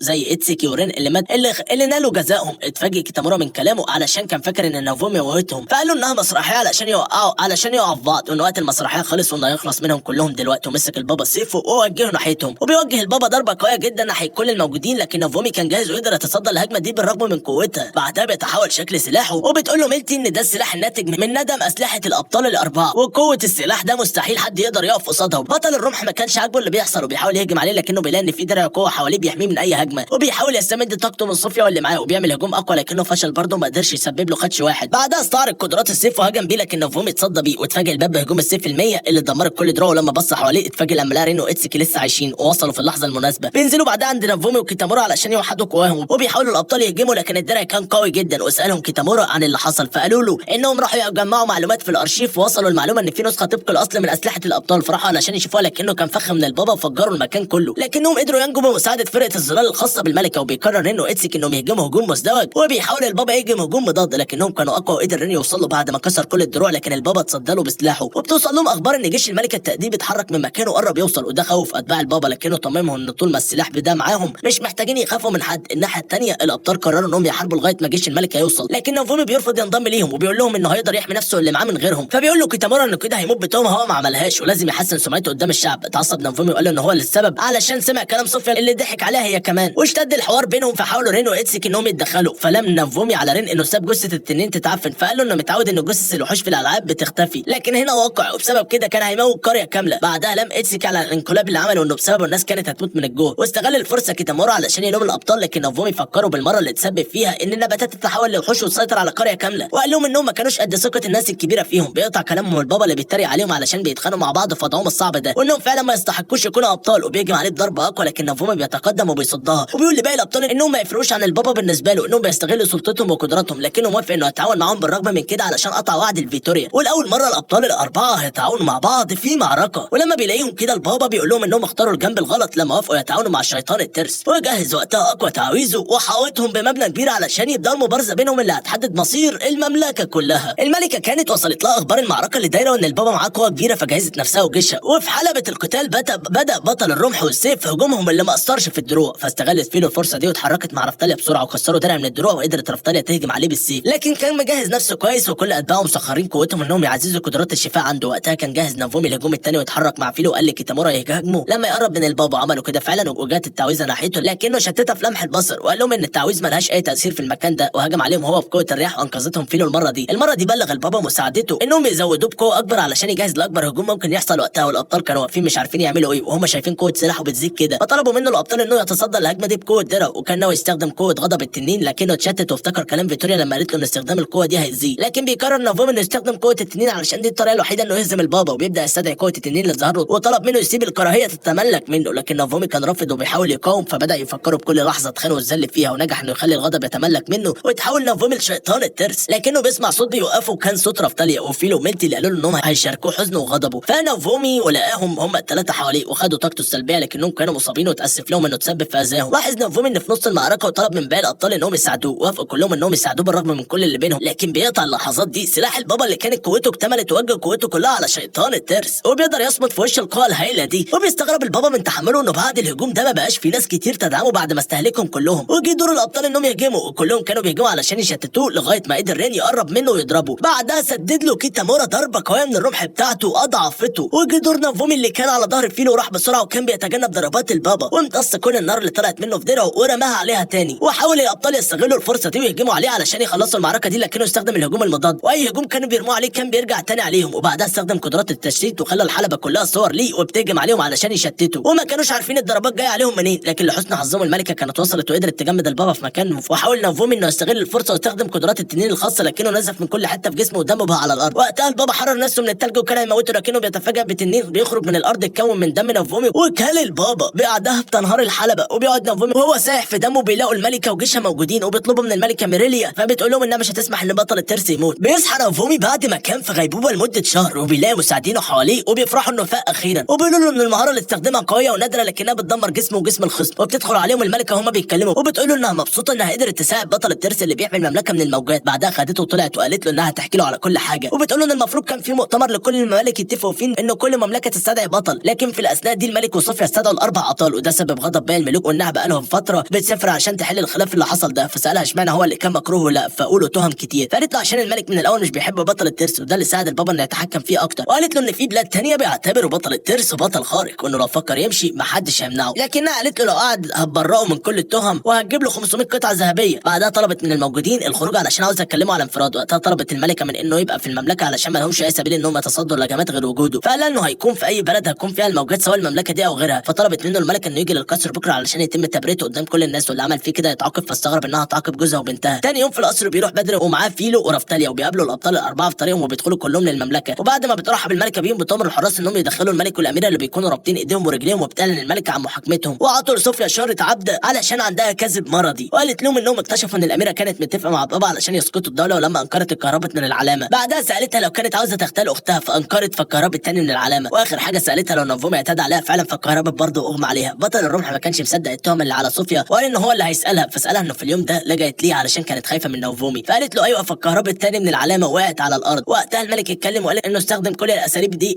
اللي ما تليقش بملك علشان بيكره بطل الترس وعشان يحمي عيلته من بطل الترس، وما كانش فاهم نافومي سبب كره الملك ليه. واصدرت الملكه حكمها انهم متهمين بالخيانه العظمى وجردتهم من كل الالقاب، وحكمت عليهم بالاعدام قدام كل الشعب والتنفيذ فوري. خدوهم الجنود لساحه الاعدام والناس كلها واقفه تتفرج على اللي بيحصل. وبدات صوفيا تطلب من كيتامورا انه ينقذها لكنه ما عبرهاش، وما لقيتش حل غير تطلب من نافومي انه يسامحها وينقذها. وحس نافومي ان حكم الاعدام حكم صعب وحب يساعد الملكه زي ما ساعدته، فوقف حكم الاعدام واقترح ان الاعدام قليل على اللي عملوه وان الاحسن يعيشوا وباسامي مضحكه كعقاب ليهم. وافقت الملكه وعفوا عنهم. بعدها خرج نافومي فخرجت وراه الملكه والابطال وسالوه لو كان هيحارب معاهم، فقال لهم انه موافق بس هيحارب مع كل الممالك. وافقت الملكه وقالت له انها هتمده بالمساعده والمعلومات اللي محتاجها. وبعد ما بيجهز نفسه بيودع ميلتي اللي بتشكره انه وصلها لاهلها وحماها طول الفتره اللي فاتت. وبيخرج نافومي كل اللي معاه وسط حراسه من الجنود واحتفالات وتكريم من الشعب. تاني يوم بيخرج نافومي لمكان ساعه التنين علشان اخيرا هيقدر يرقي رفتاليا وفيلو لفئات اعلى. وبيروحوا فعلا بيقدروا يرقوا فئاتهم، لكنهم بيقولوا انهم ما قدروش يختاروا القدرات اللي كانوا محتاجينها. بعدها بيروحوا للملكه وهناك بيشكوا انهم ما قدروش يختاروا القدرات بتاعتهم. فقالت لهم ان اكيد معاهم قوه غريبه تاني. فافتكر نافومي الشعره اللي عطتها فيتوريا لفيلو انها السبب في كده. واتفاجئت الملكه انهم قابلوا فيتوريا وطلبت من ميلتي تحكي لها اللي حصل بالتفصيل. بعدها سالها نافومي استدعتهم ليه، فقالت له انها عامله حفل تكريم للابطال الاربعه وهتوزع المكافآت في الحفله، وكانت عاوزاه يحضر. اتضايق نافومي من ان الملكه فاجئته وقالت له ان في خبر مهم بلغوا الابطال في الحفله وان ده هو السبب الاساسي. وبتجتمع الملكه مع الابطال في مكان مغلق وكان باين عليهم انهم مش طايقين بعض. فبتبدا الملكه كلامها وبتقول لهم ان حدث كالميرا قريب هيتفعل وده ممكن يزود نقاط الخبره عندهم وانهم لازم يشاركوا فيه علشان يزودوا خبراتهم. وبتقترح عليهم انهم يتعاونوا ويتبادلوا المعلومات علشان يساعدوا بعض، لكنهم رفضوا كانوا بيتعالوا على بعض. وعرف نافومي ان مفيش فايده فيهم. قطع اجتماع الملكه بنتها ميلتي اللي عرفتها انها مسكت اختها صوفيا وهي بتحط سم الكيكه الخاص بفرقه نافومي. حاول كيتامورا يدافع عنها لكنها قالت له انه ممكن يتاكد منها كانت كدابه ولا لا. بعدها رجعت الملكه لكلامها وقالت لهم انهم لو ما تعاونوش يزودوا خبراتهم قبل الموجه اللي جايه الابطال كلهم هيموتوا ما عدا نافومي. فبيسالها رن عن السبب فبتقول انهم كلهم اتهزموا في اخر موجه ما عدا هو، وعشان كده متوقع انهم مش هيصمدوا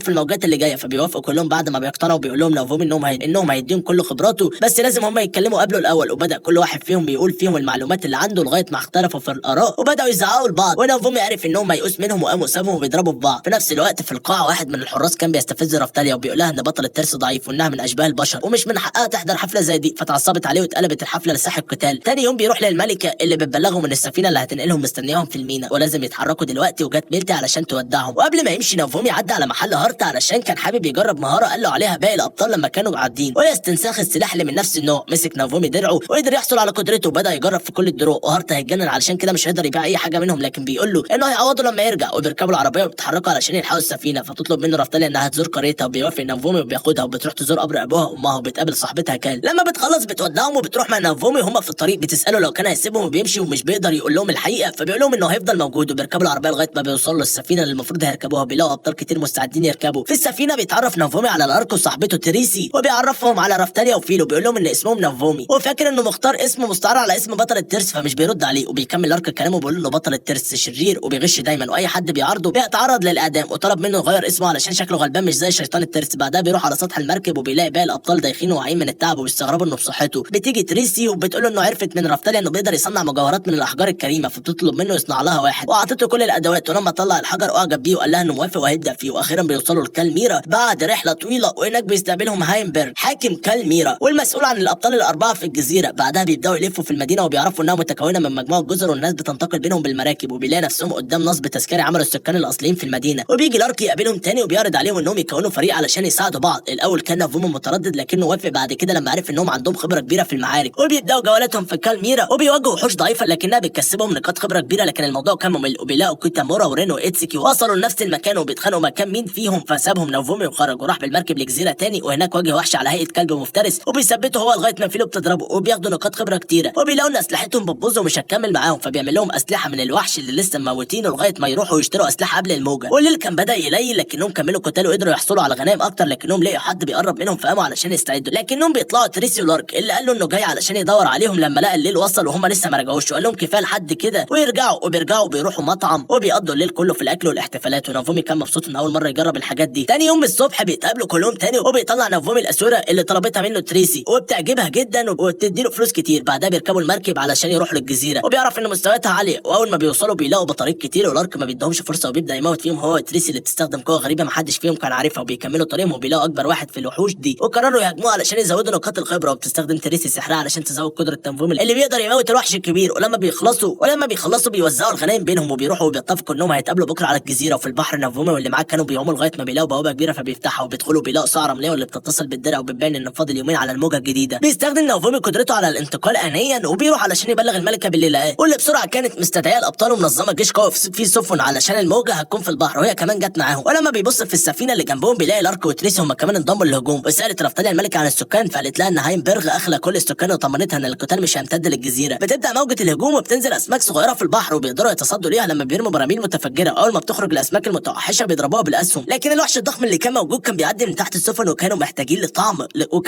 لطعم يطلعوا من تحت الميه. بيتطوع نافومي انه يقوم بالمهمه دي وبينزل هو وفيلو وبيلفتوا نظره وبيحاول يهجم عليهم فبيطلعوه بره الميه وبيبقى في مرمى هجوم الابطال، لكن هجومهم مش بيأثر فيه وبيدمر سفينه من سفن الملكه. لكن رفتاليا بعد ما طورت قوتها هجومها بقى مؤثر وقدرت تهجم عليه لكنها ما قدرتش تموته. وبدا الوحوش الصغيرين يطلعوا من الميه ويهجموا على السفن وحاولت ميلتي انها توقفهم، لكنها بتلاقي واحد من الوحوش دي بيهجم عليها وبيسحبها معاه. وعلى اخر لحظه بيتدخل لارك وبيقدر ينقذها وبيستخدم بعدها قوته وبيموت عدد كبير من الوحوش. وبينادي نافومي على لارك وبيطلب منه يهجم على الوحش وما يخافش لو وقع هيقدر يجيبه هو وفيلو. بيوافق وبيقول له يطلع له من الميه تاني وبيقدر نافومي يطلع له من الميه. فبيستخدم لارك هجوم تأرجح الصاعقه وبيضعف الوحش وبيكمل عليه فيلو وتريسي. بيقع الوحش وبتنبهر الملكه من قوه لارك وتريسي. بعدها بيجمع كل الابطال وبيقولوا انهم هيقسموا الغنايم. فبيتعصب نافومي علشان هم ما عملوش حاجه من الاساس. فبيتفاجئوا كلهم بعدها ان لارك بيهجم عليهم فبيسالوا نافومي بيعمل كده ليه. فبيقولوا انهم ابطال زيهم بس في عالمهم اللي بينهار وبيتعرض لموجات هجمات. وبيقول لهم انهم عاوزين يموتوا الابطال هم علشان يكسبوا خبره وياخدوا اسلحتهم. لكن نافومي بيقول لهم انهم لو عملوا كده العالم كله هيتدمر. وفي وسط كلامهم بيهجم الابطال عليه فبيصد هجومهم بسهوله وبتستجمع تريسي قوتها وبتهجم على السفن كلها وبتسبب فيهم حرائق. لكن بيطلب منها لارك انها تطفي الحرائق دي. ولما بيسالهم نافومي بيعملوا كده ليه بيقولوا انهم عاوزينه هو بس. فبتدخل فيلو ورفتاليا علشان يدافعوا عنه لكنه بيضربهم هم كمان. وبتقرر ميلتي انها تدخل وبتنزل تركب المركب وبتروح مكان المعركه دايره بين الابطال وبتبدا تهجم هي وفيلو بتعاوزهم على تريسي علشان يوقفوها. ولارك ونافومي هما الاثنين بيضربوا في بعض لكن بتظهر غلاس وبتغير موازين القوه. وبنعرف انها في صف لارك وبتبدا تستخدم تعاويذها القويه على نافومي لكنه كان قادر يتصدى ليها بقوه درعه. بنشوف غلاس وهي بتقول لنافومي انه بقى اقوى من وقت الموجه اللي فاتت، وانهم لا وانها لازم تقضي عليه المره دي، وبدات توجه له ضربات قويه جدا لكنه كان صامد وقادر يصد ضرباتها. تريسي هي كمان ما سابتلوش فرصه وكانت بتهاجمه بسحرها، وبيحاول نافومي يبعد فريقه عن الخطر وبيطلب منهم يتولوا لارك وتريسي، وهو هيواجه غلاس لوحده. بتبدا معركه طاحنه بين كل واحد وفريقه، بيحاول فيها نافومي انه يستخدم كل قدرات الترس علشان يواجه غلاس، كانت خلاص هتتهزم وهتموت من هجومه، فبيعرض عليها نافومي انها تنسحب هي واللي معاه وهتسيبها تعيش، لكنها بترفض وبتقول انها هتفضل تقاتل لغايه ما تموت، علشان مش بتقاتل لنفسها، دي بتقاتل علشان عالمها اللي بتحبه زي ما هو بيعمل. لكن الكلام ده بيخلي نافومي يفكر هل هو بيحب العالم ده فعلا، وهل مستدعينه غصب عنه ومحتقرينه فيه، وبيقطع الارك وبيرمي الاغلاس ازازه تعزز قدراتها القتاليه وتشفيها، وفعلا بتستعيد اغلب طاقتها وبتستجمع نفسها وبتهجم على نافومي وبترميه على الارض، وكانت خلاص هتخلص عليه، لكن بتدخل رفتاليا في الوقت المناسب وبتنقذه، وكان خلاص فاضل 3 دقايق على الموجه، فبتقرر انها تستخدم اقوى قدراتها. ونافومي هو كمان كان بيحضر القدره الخاصه اللي استخدمها قبل كده، لكن قبل ما اي حاجه بتحصل بتيجي مساعده الملكه وبترمي على غلاس براميل متفجره بتضعف من قوتها، فبيجي الارك وبيمسك غلاس وبيقول لنافومي انه انتصر المره دي لكنهم هيرجعوا تاني، وبيمشوا مع الموجه. بعدها بيفوق الابطال على السفينه وبتشكرهم على قتالهم علشان المملكه، ولما بيرجع للعاصمه بتساله الملكه عن المكافاه اللي عاوزها، فبيقول لها على طلب بينه وبينها، وبعدها بياخد رفتاليا للقريه بتاعتها علشان يبداوا تجديد فيها، وبتيجي وراهم ميلتي ومعاهم مرسوم ملكي ان نافومي يكون حاكم على قريه اشباه البشر قريه رفتاليا، وبتفرح رفتاليا انه هيكون موجود معاهم على طول، وبيقول لها انهم لازم يبنوا القريه من اول وجديد ويضموا ناس جديده يدربوهم، وبيرفعوا علم بطل الترس على القريه دي. وبكده تكون انتهت حكايتنا النهارده. فقبل ما ننهي حكايتنا لا تنسوا الصلاه على الرسول صلى الله عليه وسلم، لا تنسوا اللايك والكومنت على الفيديو، ولو انت جديد في قناتنا ما تنساش تشترك وتفعل زر الجرس عشان يصلك كل جديد. اشوف وشكم على خير.